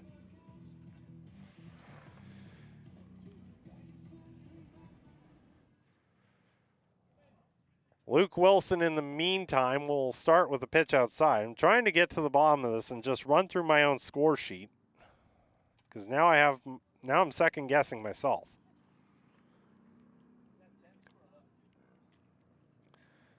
So it was 8-2 entering the fifth. And then Joey Marino starts off with a double, which was his second extra base of the, or his first extra base hit of the afternoon, his third hit overall. And then 2 walks load the bases. A sac fly is hit by Coleman Perry. That brings home the 9th run, as the count is 1-1 on Wilson, and Hemmerling instead turns back to first, chases the runner back to the bag. So 1 run is scored by then, and then there's an RBI on the error, which brought home the runner from third. It was first and third following the sac fly. So then it becomes second and third with a 10th run in, as Wilson swings through that, 1-2.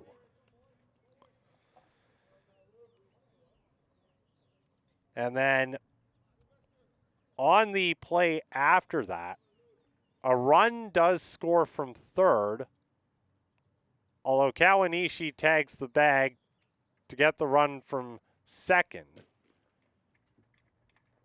And the error is committed. So it should still be 11-2. Wilson is down on strikes.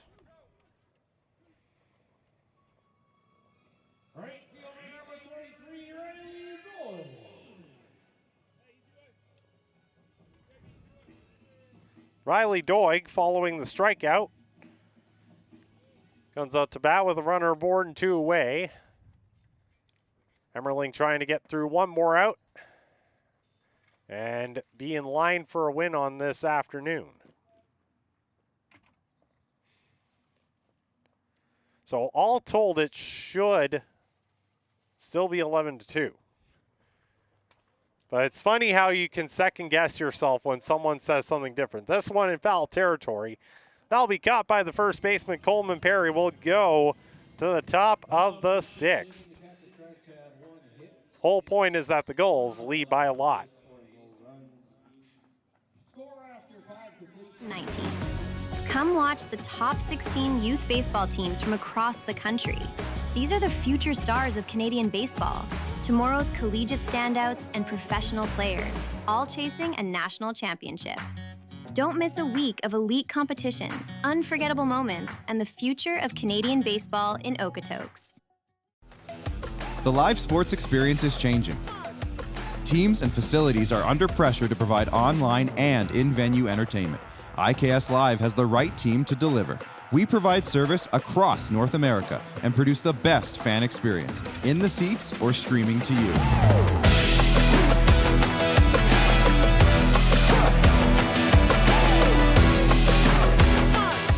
IKS Live continues to bring you the best seat in the house. Yo, Dustin, you going? Yes. Can I join you guys? All right, let's go.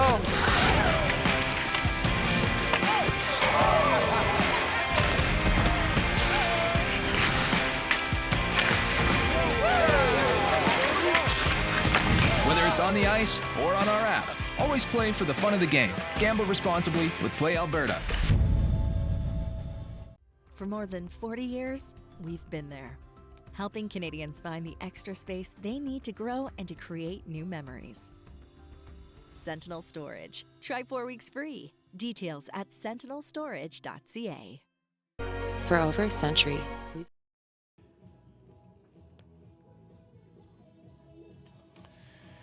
New pitcher into the game for the Cactus Rats will be the right-hander Daniel Patton.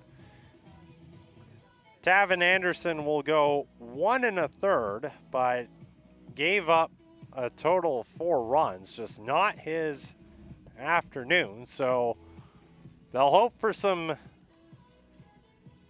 better stuff from Patton here as we go to the top of the 6th inning. 2, 3, and 4 in the order for the Gulls in this 11-2 game.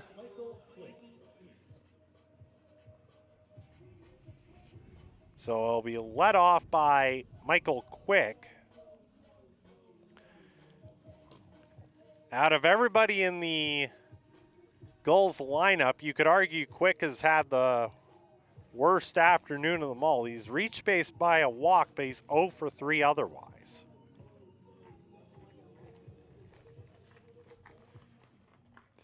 Roy flew out to end the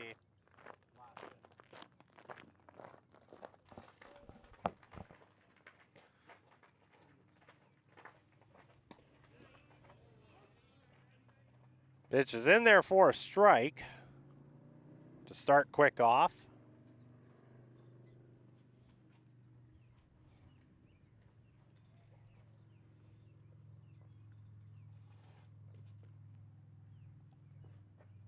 Patton set deals. This one's powered out into center field. There's your first hit of the ball game for Michael Quick. Comes his 5th at bat. And there's a runner aboard with nobody out. Designated hitter number 21, Joey Marino. Comparatively, Joey Marino is 3 for 4. He's got 2 base hits and a double.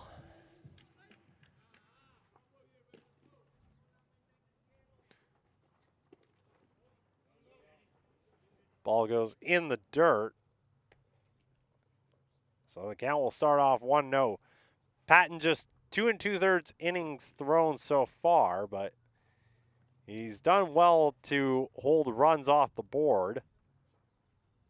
Just 3 so far across 7 hits.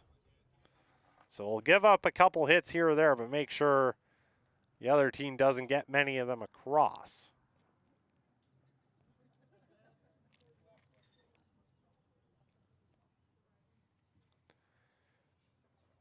Patton set, deals, gets the swing and a miss on that pitch.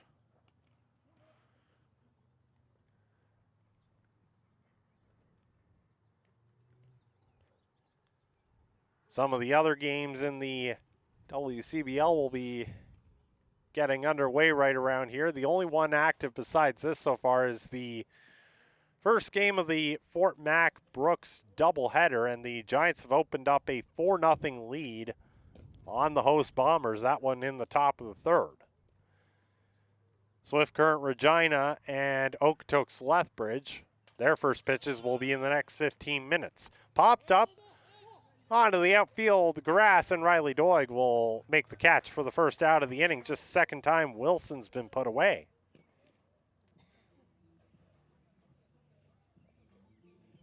Center fielder number 14, Elijah Hamel.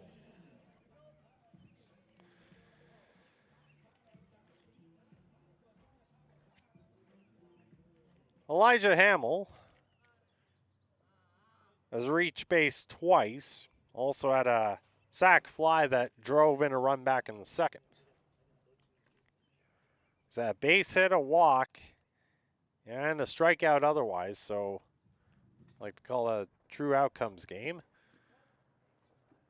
Ball is down low for ball one. A little bit of extra cloud cover starting to form, but sun's still out otherwise. It's been a really beautiful day for baseball. As this one is a nice throw on the money, but the tag just a smidge late. And Quick is in there with the stolen base.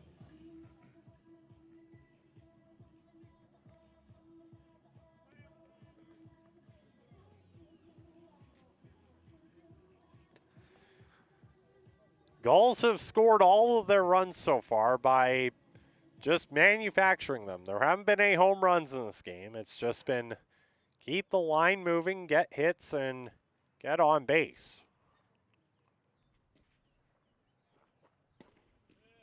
Pitch is in there for a strike.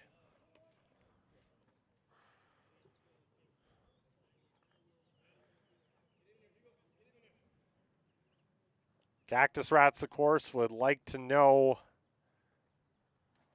how the Giants do in their doubleheader given the standings. This one tracing towards foul territory in fair ground. It's caught by Doig and thrown back into the infield. Quick holds at second. That's the second out of the inning. Third baseman number 7, John Boy Rittenhouse. So John Boy Rittenhouse has reached base 3 of the 4 times about to bat. He has a 2-run triple as well as a double.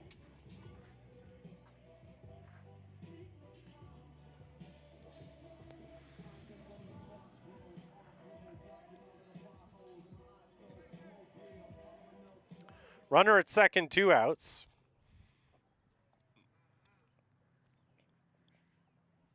And the first pitch on the way from Patton is in there for a strike. I have to keep reminding myself to not call him John Boy. Of course, John Boy has really become popular in the baseball atmosphere with his lip-reading videos. And apparently that came about in the funniest of ways. This one was fouled off because his real name is Jimmy. And apparently one of his friends misspelled it in a text one time as Jommy and eventually evolved into the John Boy that we know today. But there is just nobody better at looking at things that you can't hear when there's no live mics. You need someone to make out what the person's saying. There's just simply nobody better than John Boy and his crew. And he's even been referenced by major league announcers. I've even heard the Seattle Mariners announcers say that we might need John Boy on a couple of occasions. And so I have to keep reminding myself that it is John Boy here Not John Boy. John Boy gets hit by a pitch, and that gets spiked in frustration. But he'll be aboard for the 4th time tonight. First baseman number 30, Coleman Perry.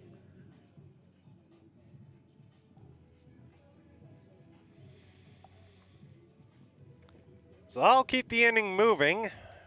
Coleman Perry will be next up. He's reached base twice. RBI single as well as a base hit, and his last time up, sacrifice fly. Brown will run. He's going to be pinch hit for, so his night's done. Perry will be pinch hit for by Bryce Turner. Correction, now F9B Turner. So Bryce Turner into the game now. And his first pitch is outside.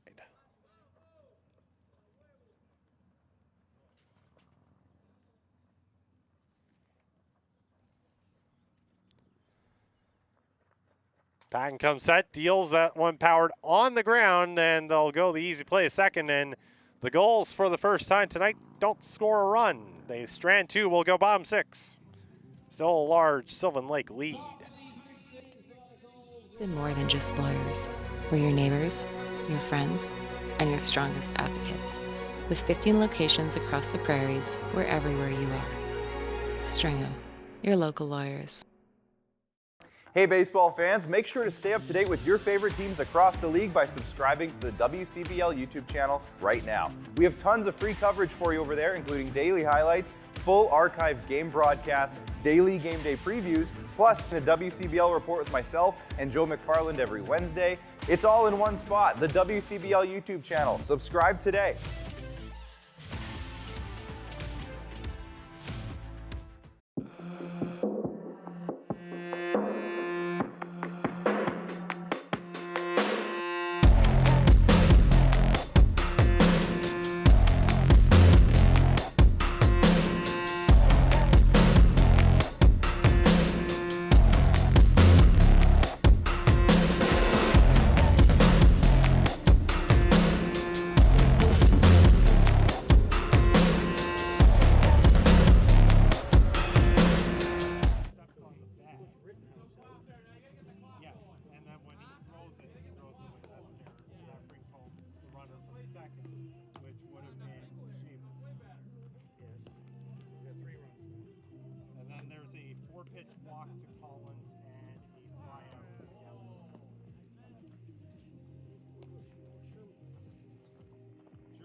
Was the one who was batting the 8th spot.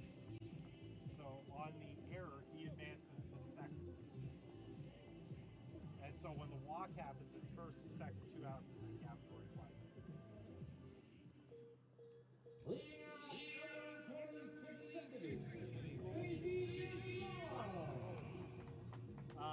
Collins was walked, and then that was right before the flyout. First pitch outside for a ball as we're in the bottom of the 6th inning. Right back out there is Reese Hemmerling.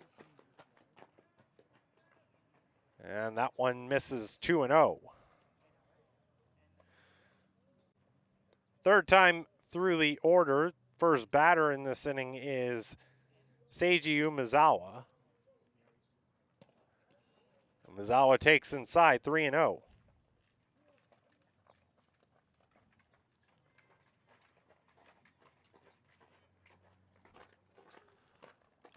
Only now is the bullpen starting to stir for the Gulls as the count goes to 3-1.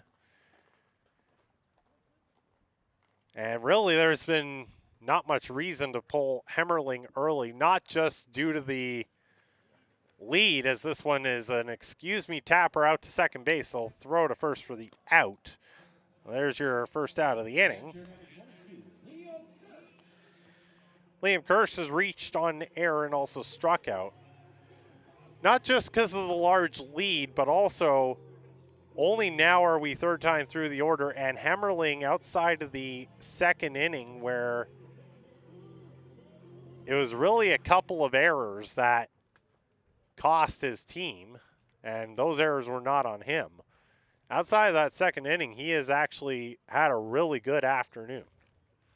So there hasn't been much reason to take him out of the game early. He's behind this count 1-0. Powered on the ground by Kirsch. Over to second, making the easy play to first is Shaver, and that's 2 putouts by the second baseman. Third baseman, number 11, Derek Kawanishi.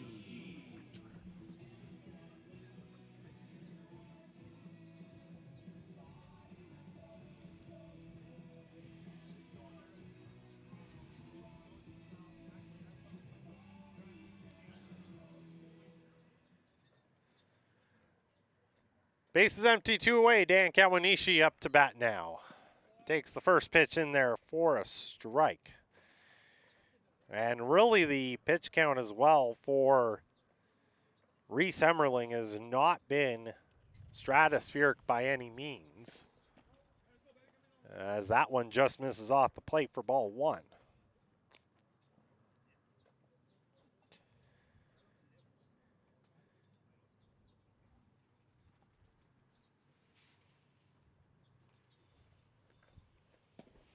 Kawanishi takes that one below the zone.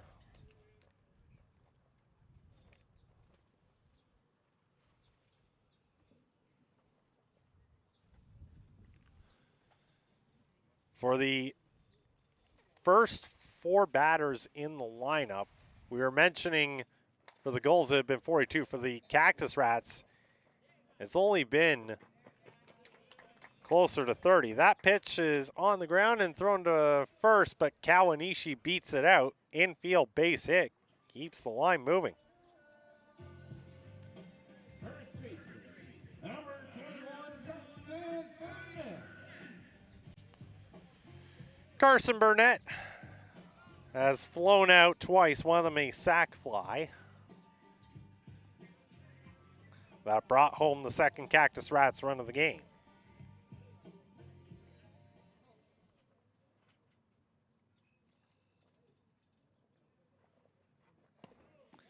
He'll take the first pitch outside for ball 1.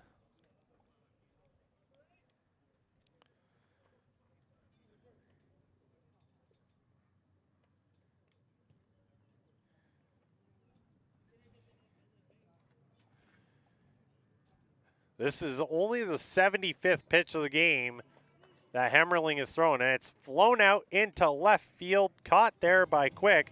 75 pitches thrown through 6 innings for Reese Hemmerling. He's only allowed 2 runs. We'll go to the 7th inning. Still 11-2 for the Gulls. This July, the Okotoks Dogs and Baseball Canada will host the Road to Okotoks and the Morneau Cup National Championship at the Seaman Stadium Complex from July 14th to 19th. Come watch the top 16 youth baseball teams from across the country. These are the future stars of Canadian baseball, tomorrow's collegiate standouts and professional players, all chasing a national championship. Don't miss a week of elite competition, unforgettable moments, and the future of Canadian baseball in Okotoks. Have you ever wondered if there's one thing that connects people from across our province? Something that connects the coffee shop to the spray park, or the brewery to the rodeo, the campground to the sports field. It's pretty amazing when you think about how it's all connected, because it truly is. And it's all we think about, so you don't have to. The live sports experience is changing. Teams and facilities are under pressure to provide online and in-venue entertainment. IKS Live has the right team to deliver. We provide service across North America and produce the best fan experience, in the seats or streaming to you.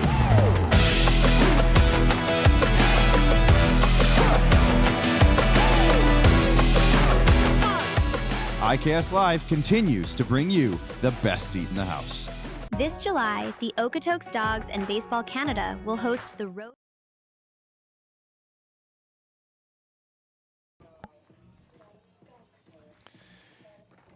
Top of the 7th inning, it'll be 7, 8, 9 in the batting order for the Gulls.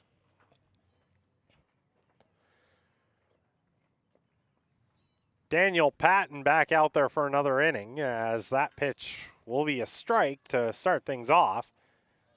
Patton managed to keep the Gulls off the board in the top of the 6th, which is the rarest of occurrences on this afternoon. Check swing, did he go? Yes, he did in the estimation of the home plate umpire, Corey Davis, so 0-2.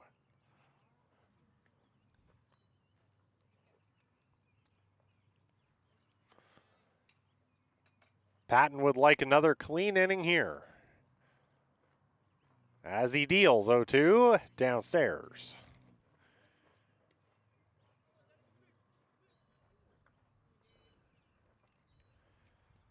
Patton only gave up the 1 hit. Did hit a batter, but that was it for the top of the 6th. Allowed nothing else. This one on the ground. Over to third, Kawanishi has not had a great afternoon as he has trouble handling that one. And so, once again, Maddox Shaver will be aboard. He's been on base 3-4 now of his 5 at-bats.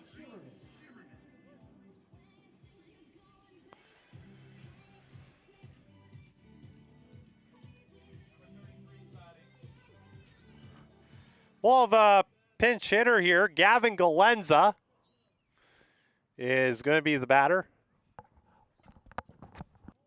Yeah, Gavin Galenza, that's your hitter. Galenza will start ahead in the count. 1-0.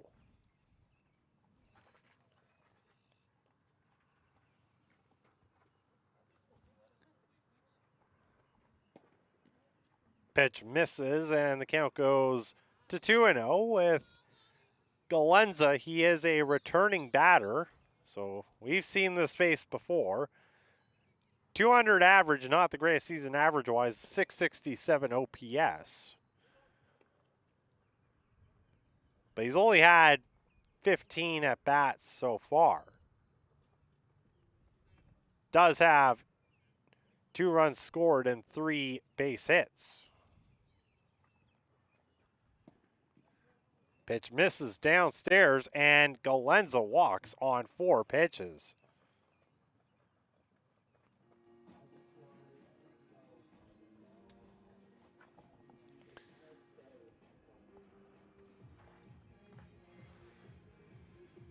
So that'll require another mound visit. Charlie Collins is the batter that's due up, but we might have... Never mind, that is not a pinch hitter. That is Corey Davis just documenting the mound visit. There was once a time in baseball where there was no limit to the amount of mound visits you could have. Of course, in the major leagues, they put that limit in place when they brought in other things such as the pitch clock to speed up the game of play at the major league level. First pitch to Collins is a strike.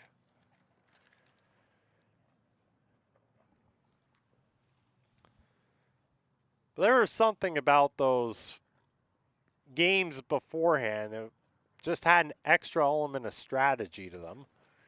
As Collins gulps this one in right center field. Who is going to get it? It'll be the center fielder for Mean for the first out of the inning. Tagging and going to third is Shaver, but there's one away now.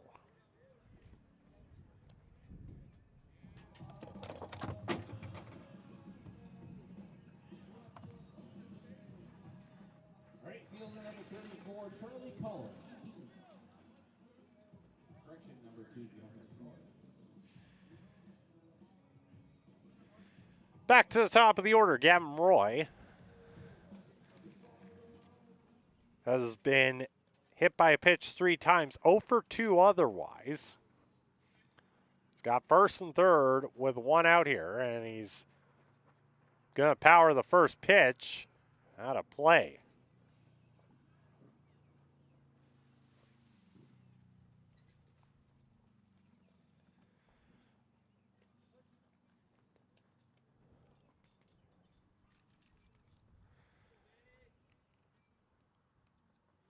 Patton is set and deals 0-1.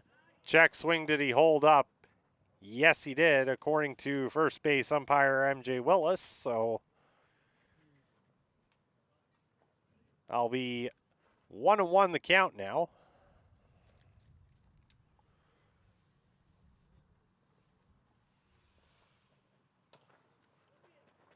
Powered on the ground.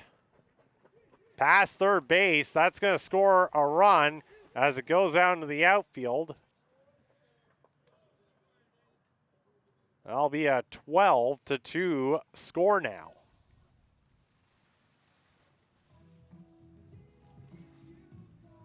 Number 44 left fielder, Michael Quick.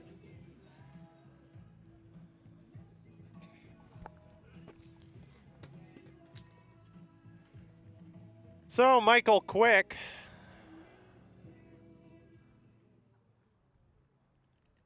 will get an at-bat here and jump on the first pitch.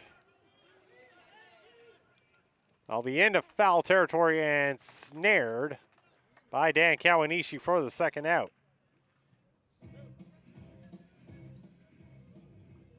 Designated hitter number 21, Joey Marino.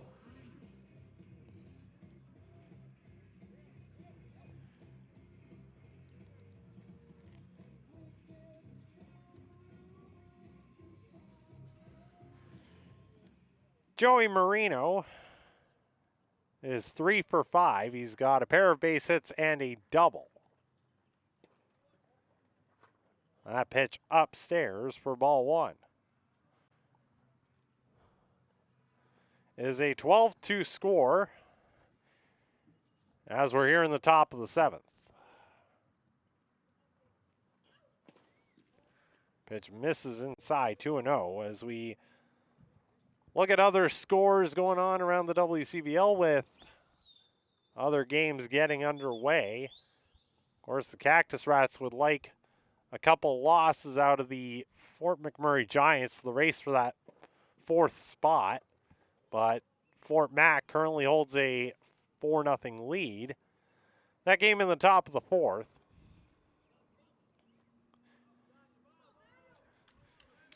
Swift Current has jumped out to an early 3-0 lead. That game's still in the top of the 1st against the Regina Red Sox. A walk on 4 pitches. So for the 4th time tonight, Joey Marino is aboard.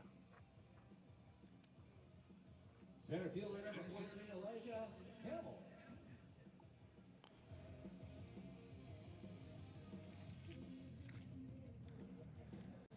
Elijah Hamill will bat now. He's singled and walked, also had a sac fly.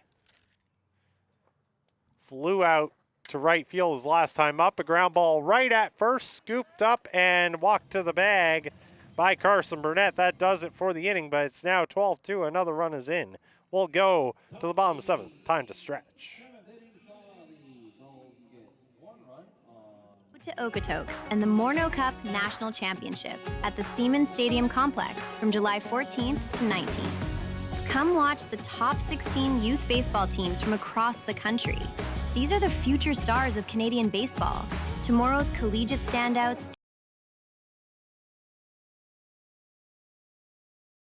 and professional players, all chasing a national championship.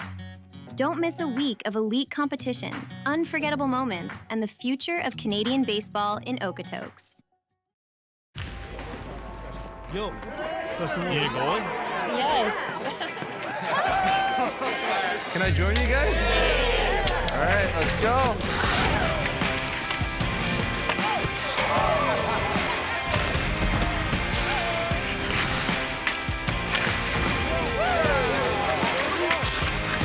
Whether it's on the ice or on our app, always play for the fun of the game. Gamble responsibly with Play Alberta.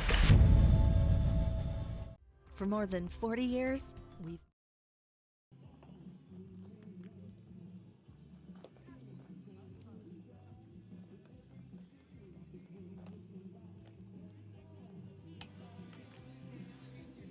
Well, we go to the bottom of the 7th. It's still a Sylvan Lake lead, as it has been for pretty well majority of the game. Cactus Rats in the inning will send up 9-1-2 in the batting order. And Reese Hemmerling will be out there for one more inning. Of course, his team has staked him to a 10-run lead, so not much risk, especially when he's only thrown 75 pitches to this point.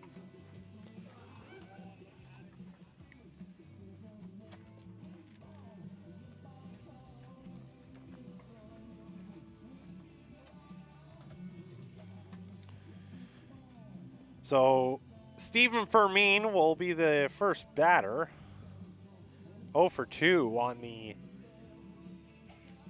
evening so far. One of those outs being a strikeout. One of 3 strikeouts for Hemmerling in this game. Right fielder number 34, Charlie Gulls.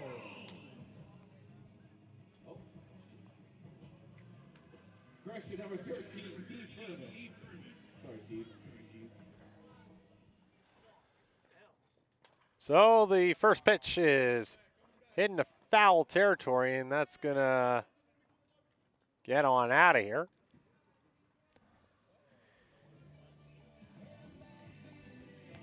Hemmerling actually had a piece written about him on the WCBL website.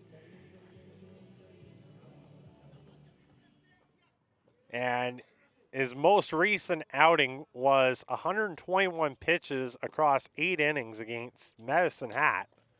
That came exactly a week ago.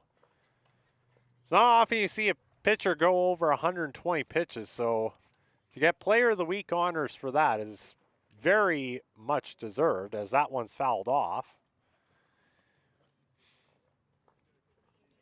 Of course, Sylvan Lake ended up winning that game 5-4, so that adds to it. But Hemmerling, I have learned, is a local kid, playing just an hour and a half down the road. 1-2 count. But congrats to him on Player of the Week honors as the count goes 2-2, and angling for another one of those with this outing. He is only just now about to throw his 80th pitch, and he has not allowed a whole lot of base hits. And only the second inning gave him trouble as that one was fouled off due to a couple of defensive errors on the Gulls' part. Otherwise, he has been rock solid on the mound, pitching into the 7th inning. Deals to Fermin, who chases after that one and is down on strikes for the second time.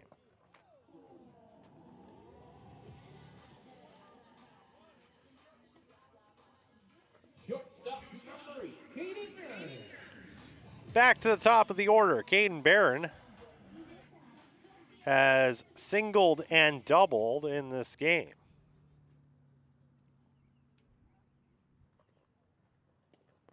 Holds up on a swing, 1-0 the count.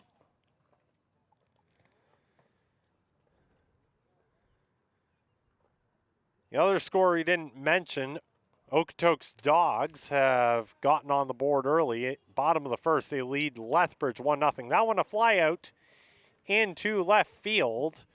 So for just second time tonight, Barron's retired. Designated number 9, Dave Simmons.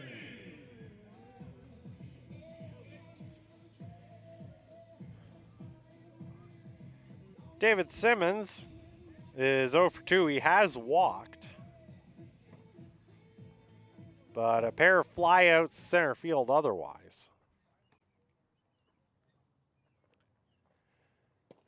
Hemmerling's first pitch misses down below the zone.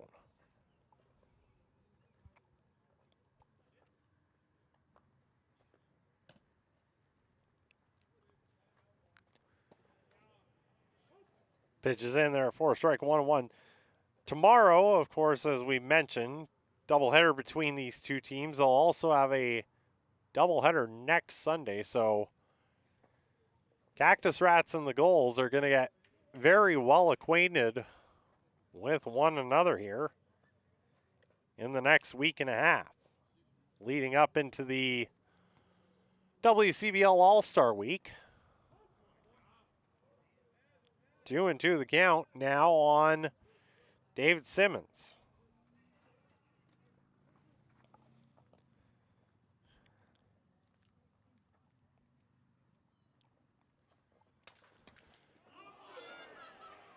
That one is a good pitch to end the inning.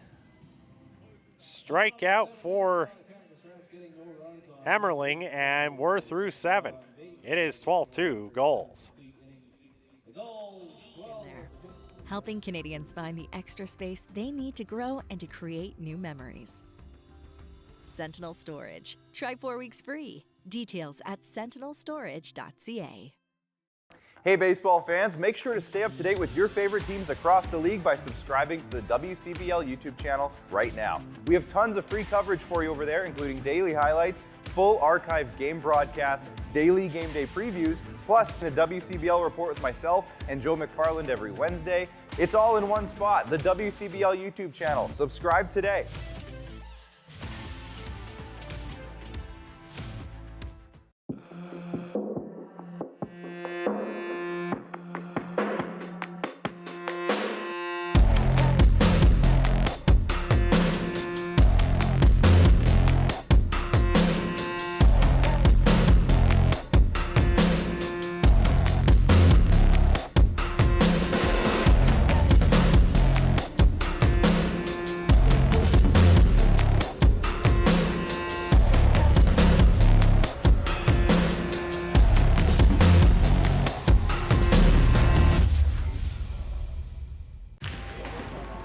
Yo, Dustin, you need a goalie?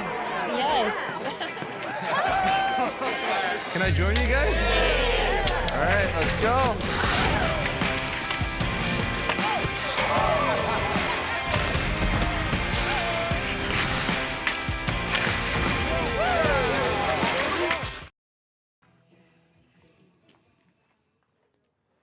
We go to the top of the 8th here. And back out for another inning of work is Daniel Patton. First pitch is skied out into center field. That should be easy pickings for Fermin. 1 pitch, 1 away. And Rittenhouse, uncharacteristically down on just 1 pitch. He's been a tough out.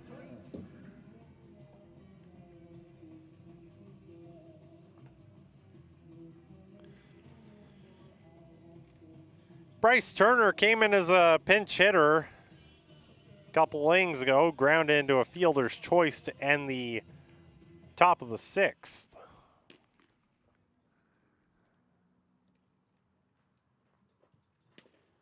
First pitch is upstairs for ball 1. Patton so far has only allowed 1 hit. That was to the first batter he faced in that top of the 6th. He has otherwise not allowed a hit, and only 1 of the Gulls' runs is scored on his watch.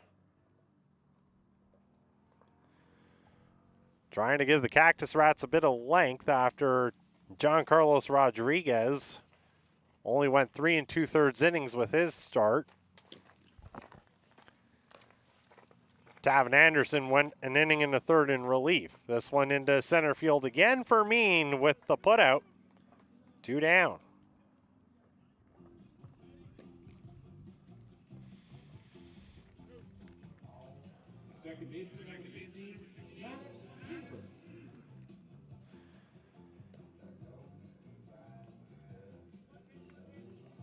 So I'll bring up Maddox Shaver.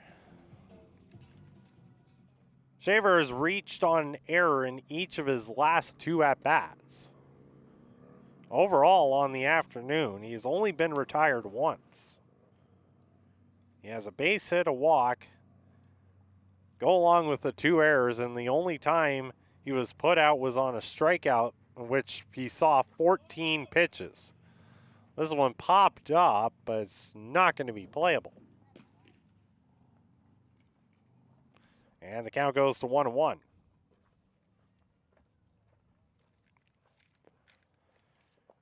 Reese Schurman on deck should the inning continue. Walked on 4 pitches his last time up.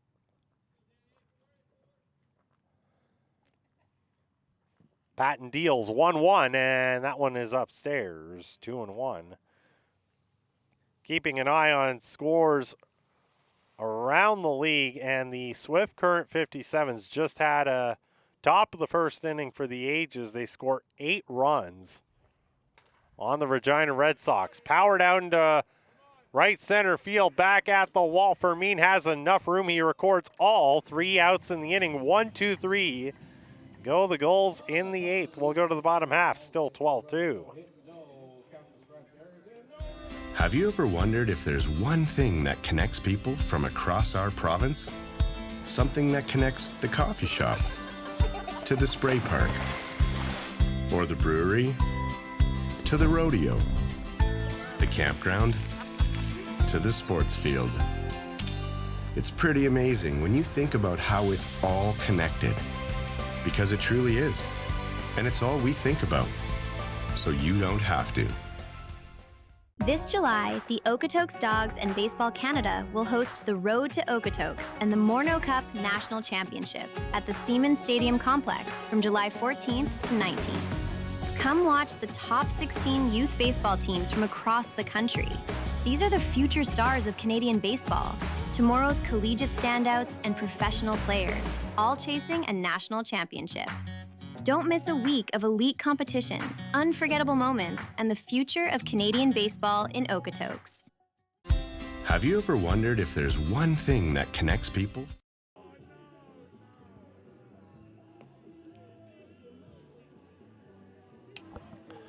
We'll have a new pitcher into the game here for the Sylvan Lake Gulls. It'll be Dylan Mittenar.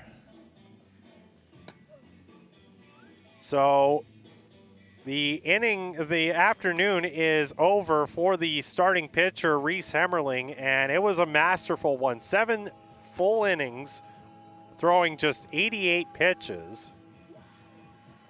They'll finally give way, and they could have thrown him out for one more if they really wanted, but best to save his arm for next week.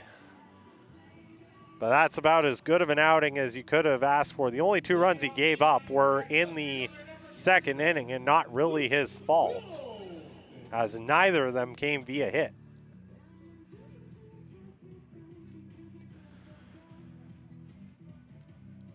Three, 4, 5 in the batting order for the Cactus Rats. Luke Wilson will lead things off. He's reached twice on a single and a hit by pitch. Mittenar first pitch will hit Wilson in the back, so make that 2 hit by pitches on the afternoon. All right, fielder number 23, Riley Doig. I'll bring up Riley Doig. And Doig has reached as well on a base hit in his second at bat.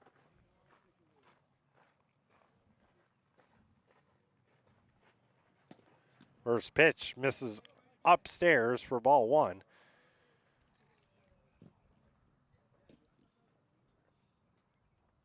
We were talking about the mastery of Hemmerling. He only allowed 1 walk on the entire afternoon and countered that with a total of 5 strikeouts. As the count is 1-1 here on Riley Doig.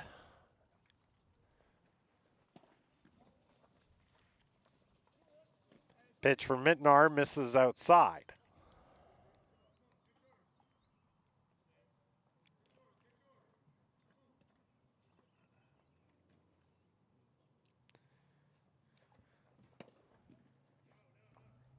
Count moves to 3-1. So the final stat line for Hemmerling, 7 innings, 2 runs on 5 hits.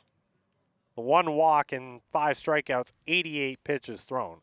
Excellent afternoon, all told.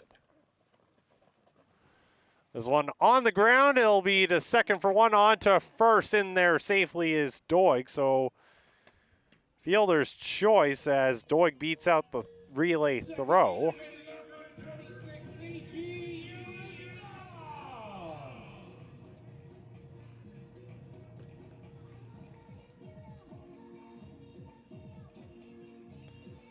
That'll be 6-4 on the putout. That'll bring up Seiji Umezawa, who is 0 for 3. And powers that one to short. Long toss across the diamond to first, and Umezawa with his speed beats it out. They tried to go for the throw across to first. Didn't pan out. Infield base hit. And now Liam Kirsch has reached on error. He's 0 for 3 on the afternoon, but he's got 2 aboard here with 1 out in the bottom of the 8th. First pitch misses downstairs. Top of the 9th for the Gulls. They'll send up 8, 9, and 1 in the batting order.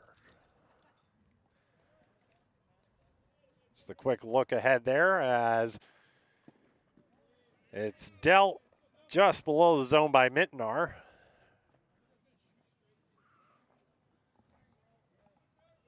2-0 on Kirsch.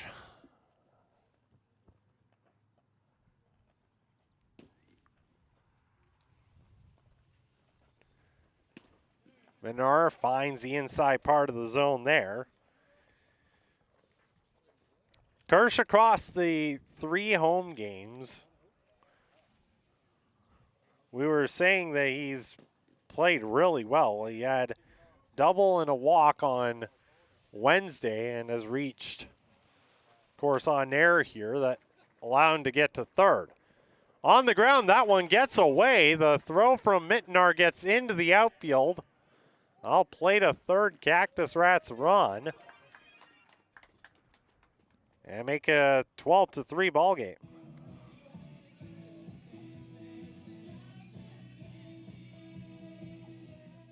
Now batting, third baseman number 11, Dan Kawanishi. Dan Kawanishi has reached twice, once by an error, once on an infield hit. The error brought home Kirsch for the first Cactus Rats run of the game, and Kawanishi himself would score on a sac fly.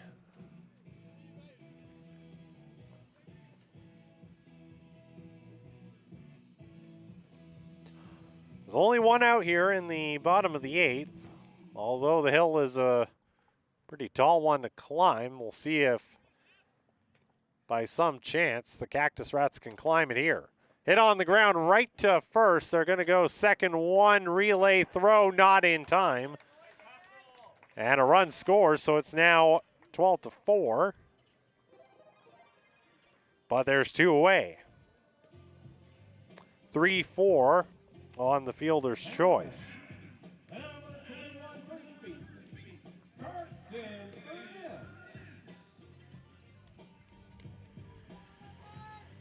Carson Burnett has flown out all 3 times he's come up to bat. One of them at least was the sac fly that drove in Kawanishi. Powers this one on the ground. They'll go the easy flip to second, and that will do it. But the Cactus Rats at least put a couple more runs up on the board. 1 more inning to go. It's a big lead still for the Gulls. Goal error. Score after 8 complete innings. The Cactus Rats for the Sylvan. The live sports experience is changing. Teams and facilities are under pressure to provide online and in-venue entertainment. IKS Live has the right team to deliver. We provide service across North America and produce the best fan experience, in the seats or streaming to you.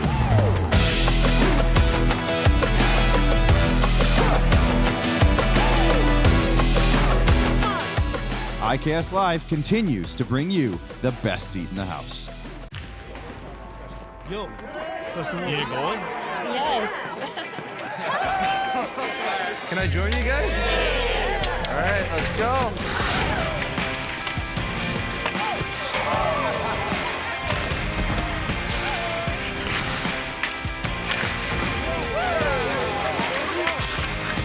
Whether it's on the ice or on our app, always play for the fun of the game. Gamble responsibly with Play Alberta.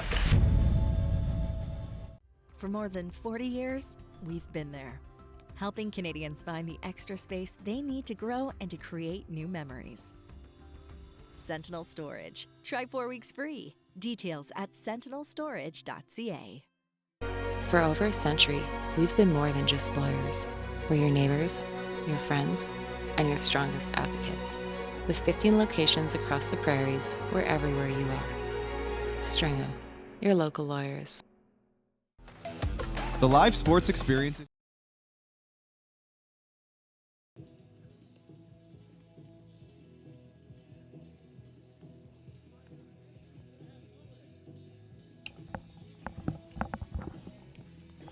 New pitcher into the game for the Cactus Rats will be the right-hander Ernesto Mondiendo.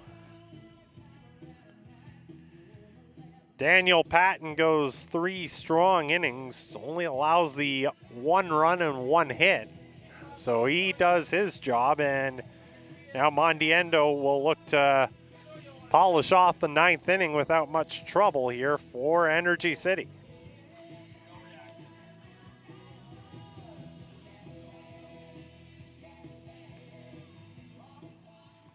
Pitching at the top of the 9th inning. Please welcome to the game, number 29, Ernesto. 8, 9, and 1 in the order is what he'll face, so we will have a pinch hitter. Oh wait, we had the pinch hitter last time. It's Gavin Galenza. Did not write that down here on my score sheet, but Galenza drew the walk on 4 pitches his last time up. That was in the 7th inning.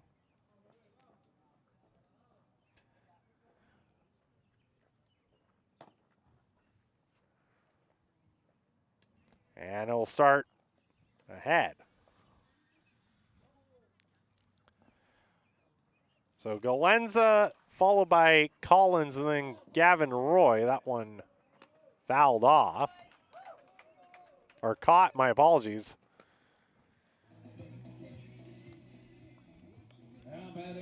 So that's the first out of the inning.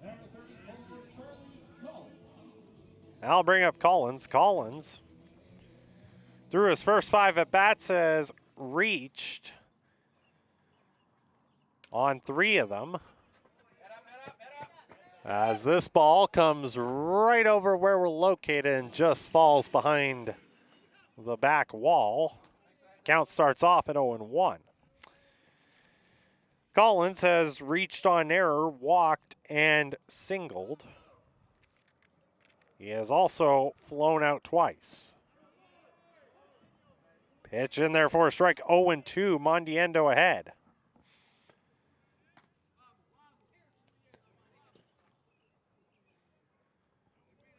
Fort McMurray and Brooks has tightened up. The Giants held a 4-0 lead at one point, but Brooks has now made it 4-3. So that game proves to be fascinating. The Okotoks Dogs in the bottom of the second lead Lethbridge by a score of 3-0. We are mentioning Swift Current with a 8-run top of the first inning.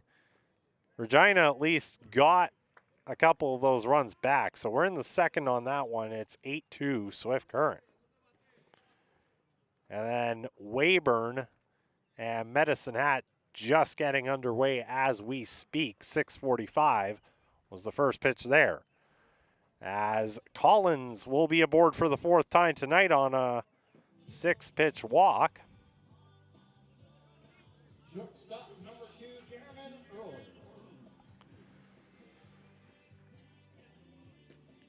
Back to the top of the order.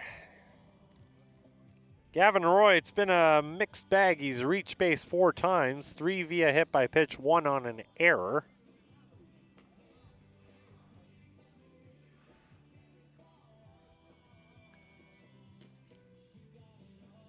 Comes out to bat with the runner aboard.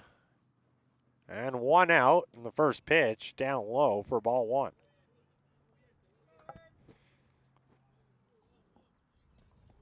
That Fort McMurray Brooks game is in the bottom of the 5th, by the way, and it is the first half of a doubleheader as Roy powers this into right field. Underneath that is Doig. He'll make the catch for the second out.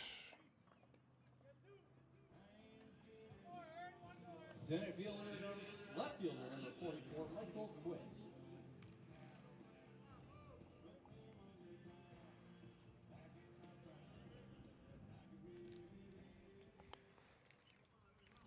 So I'll bring up Michael Quick, and on one pitch, he grounds that to Umezawa. He'll flip to the shortstop, and that's the inning. Stays a 12-4 game. We'll go bottom 9th. Changing. Teams and facilities are under pressure to provide online and in-venue entertainment. IKS Live has the right team to deliver. We provide service across North America and produce the best fan experience, in the seats or streaming to you.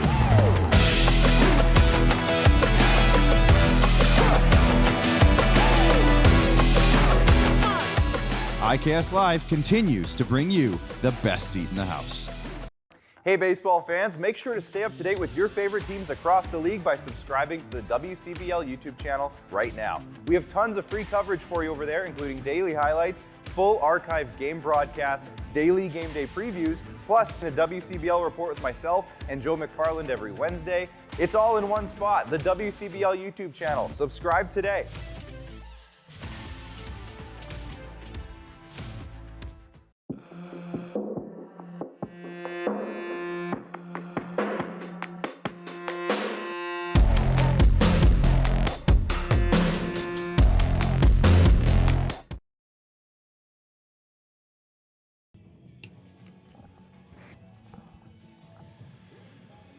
One more half inning to go here, bottom of the 9th, and Dylan Mittenar, after a clean, or not a clean inning, but after getting through the bottom of the 8th, he'll try and just finish the job off here in the bottom of the 9th.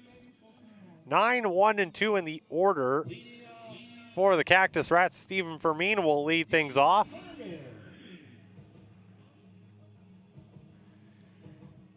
Not a great day at the plate for Fermin so far. He's 0 for 3 and takes the first pitch upstairs for a strike.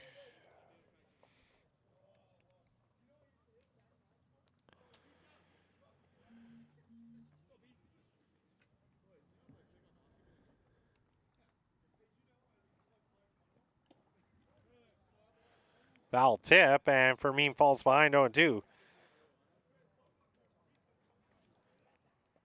These two teams will be back at it tomorrow, of course, on Sylvan Lake doubleheader. They'll get really acquainted with each other in the month of July after not really having a whole lot of games against each other to start the season. 1-2 the count. Sun coming back out here in the bottom of the 9th. Mittenar's pitch is downstairs, 2-2.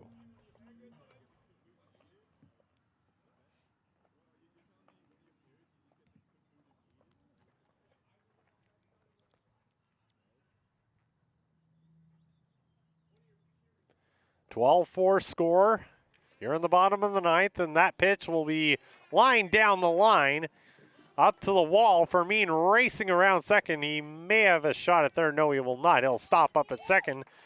First hit of the game for Fermin is a double.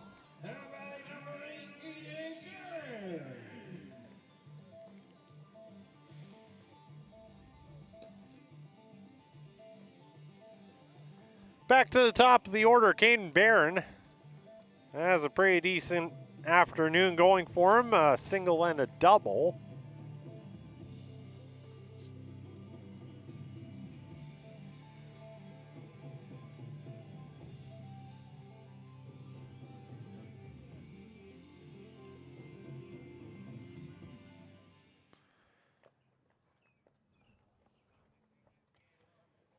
Mittenar comes set and deals first pitch to Barron will foul that one off down the third base line.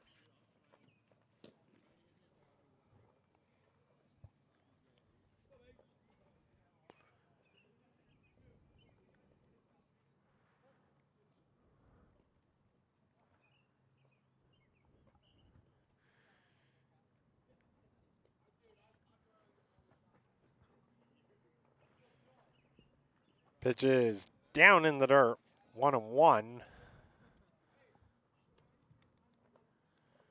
Well, not a great day to be a Canadian sports fan, unfortunately. Of course, you had the Canada soccer loss in the World Cup, although bowing out in the round of 16 when they hadn't won a match at all in the World Cup previously is a pretty good result, all things considered. So that's not the problem. The problem was with baseball. Blue Jays just not a great day. They had a great game yesterday. They won 2-0 and had strong pitching. 11-0. The Mariners come away with the win. The Blue Jays only get one hit on the afternoon, as Barron ahead in the count 3-1. Honestly, I went into that series expecting both sides to be really good with the pitching because the Jays were throwing out the likes of Cease and Trey Savage, who will get the start tomorrow. And the Mariners always have a pretty stacked pitching rotation as Barron reaches on a walk. So I was not expecting at all to see an 11 in the box score for that series this weekend.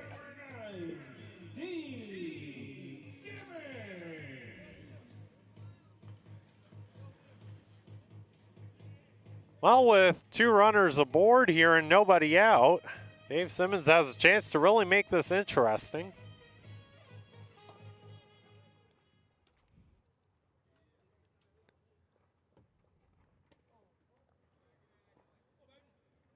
And he takes that pitch for a ball. It'll be interesting to see how that third game in the Jays-Mariners series turns out when you have one result go with very few hits for one team in the first game and then very few hits the other team in the next game. Always makes the third game a little more interesting because you're trying to figure out the law of averages to an extent.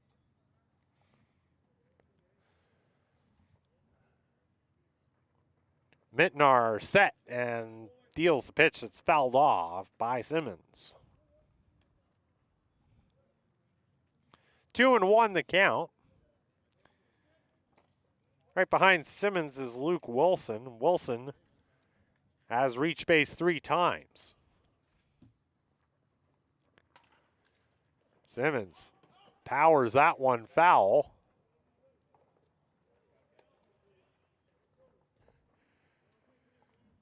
And so the count is now 2-2.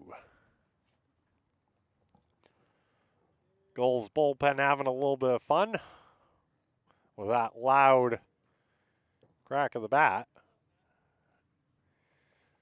Mitnar deals upstairs and the count runs full. Well, if Simmons gets aboard here, then all of a sudden things get a little bit interesting.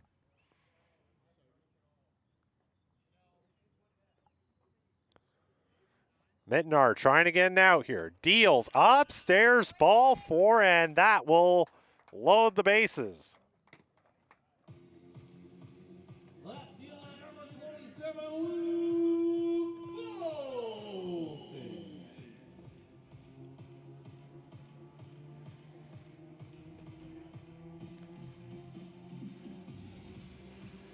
So that will bring everybody out to the mound. Not how the Gulls wanted this inning to start, but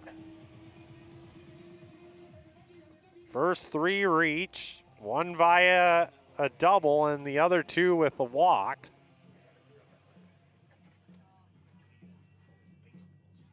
And it looks like they may be bringing in a new pitcher here, so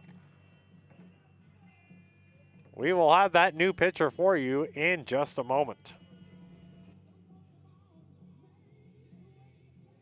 This July, the Okotoks Dogs and Baseball Canada will host the Road to Okotoks and the Morneau Cup National Championship at the Seaman Stadium Complex from July 14th to 19th. Come watch the top 16 youth baseball teams from across the country. These are the future stars of Canadian baseball, tomorrow's collegiate standouts and professional players, all chasing a national championship. Don't miss a week of elite competition, unforgettable moments, and the future of Canadian baseball in Okotoks. Have you ever wondered if there's one thing that connects people from across our province? Something that connects the coffee shop to the spray park, or the brewery to the rodeo, the campground to the sports field. It's pretty amazing when you think about how it's all connected, because it truly is. And it's all we think about, so you don't have to. This July, the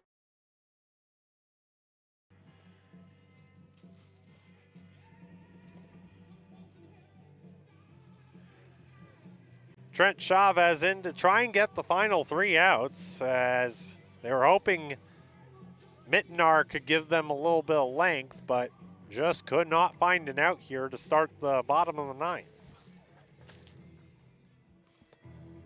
First batter he will face is Luke Wilson, who has reached base 3 times.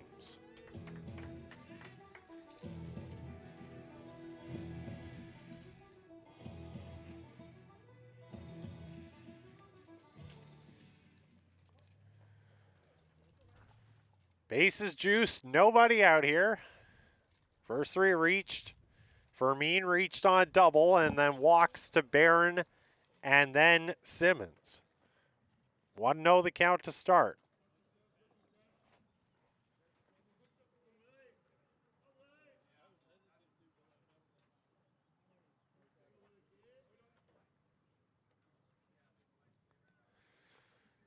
Chavez comes set, deals 1-0. That one is just off the plate, 2-0.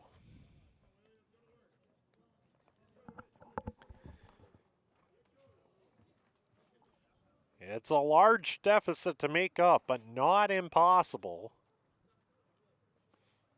Can the Cactus Rats do so here? 12-4 score. We're in the bottom of the 9th. Pitch on the way is fought off foul, 2-1.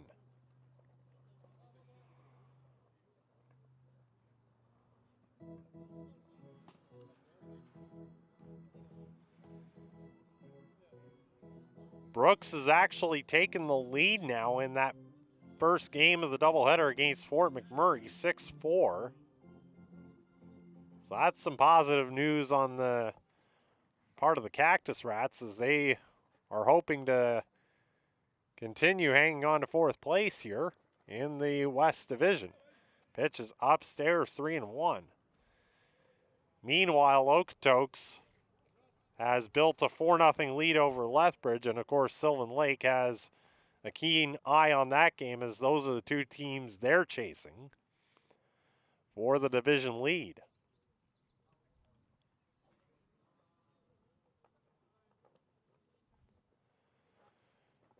Chavez deals, and it's swung on and missed, and down goes Wilson.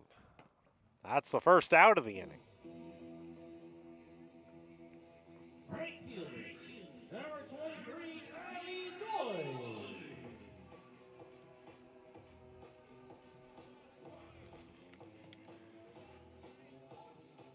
I'll bring up Riley Doig, who has hit a couple of fielders' choices and had a base as well.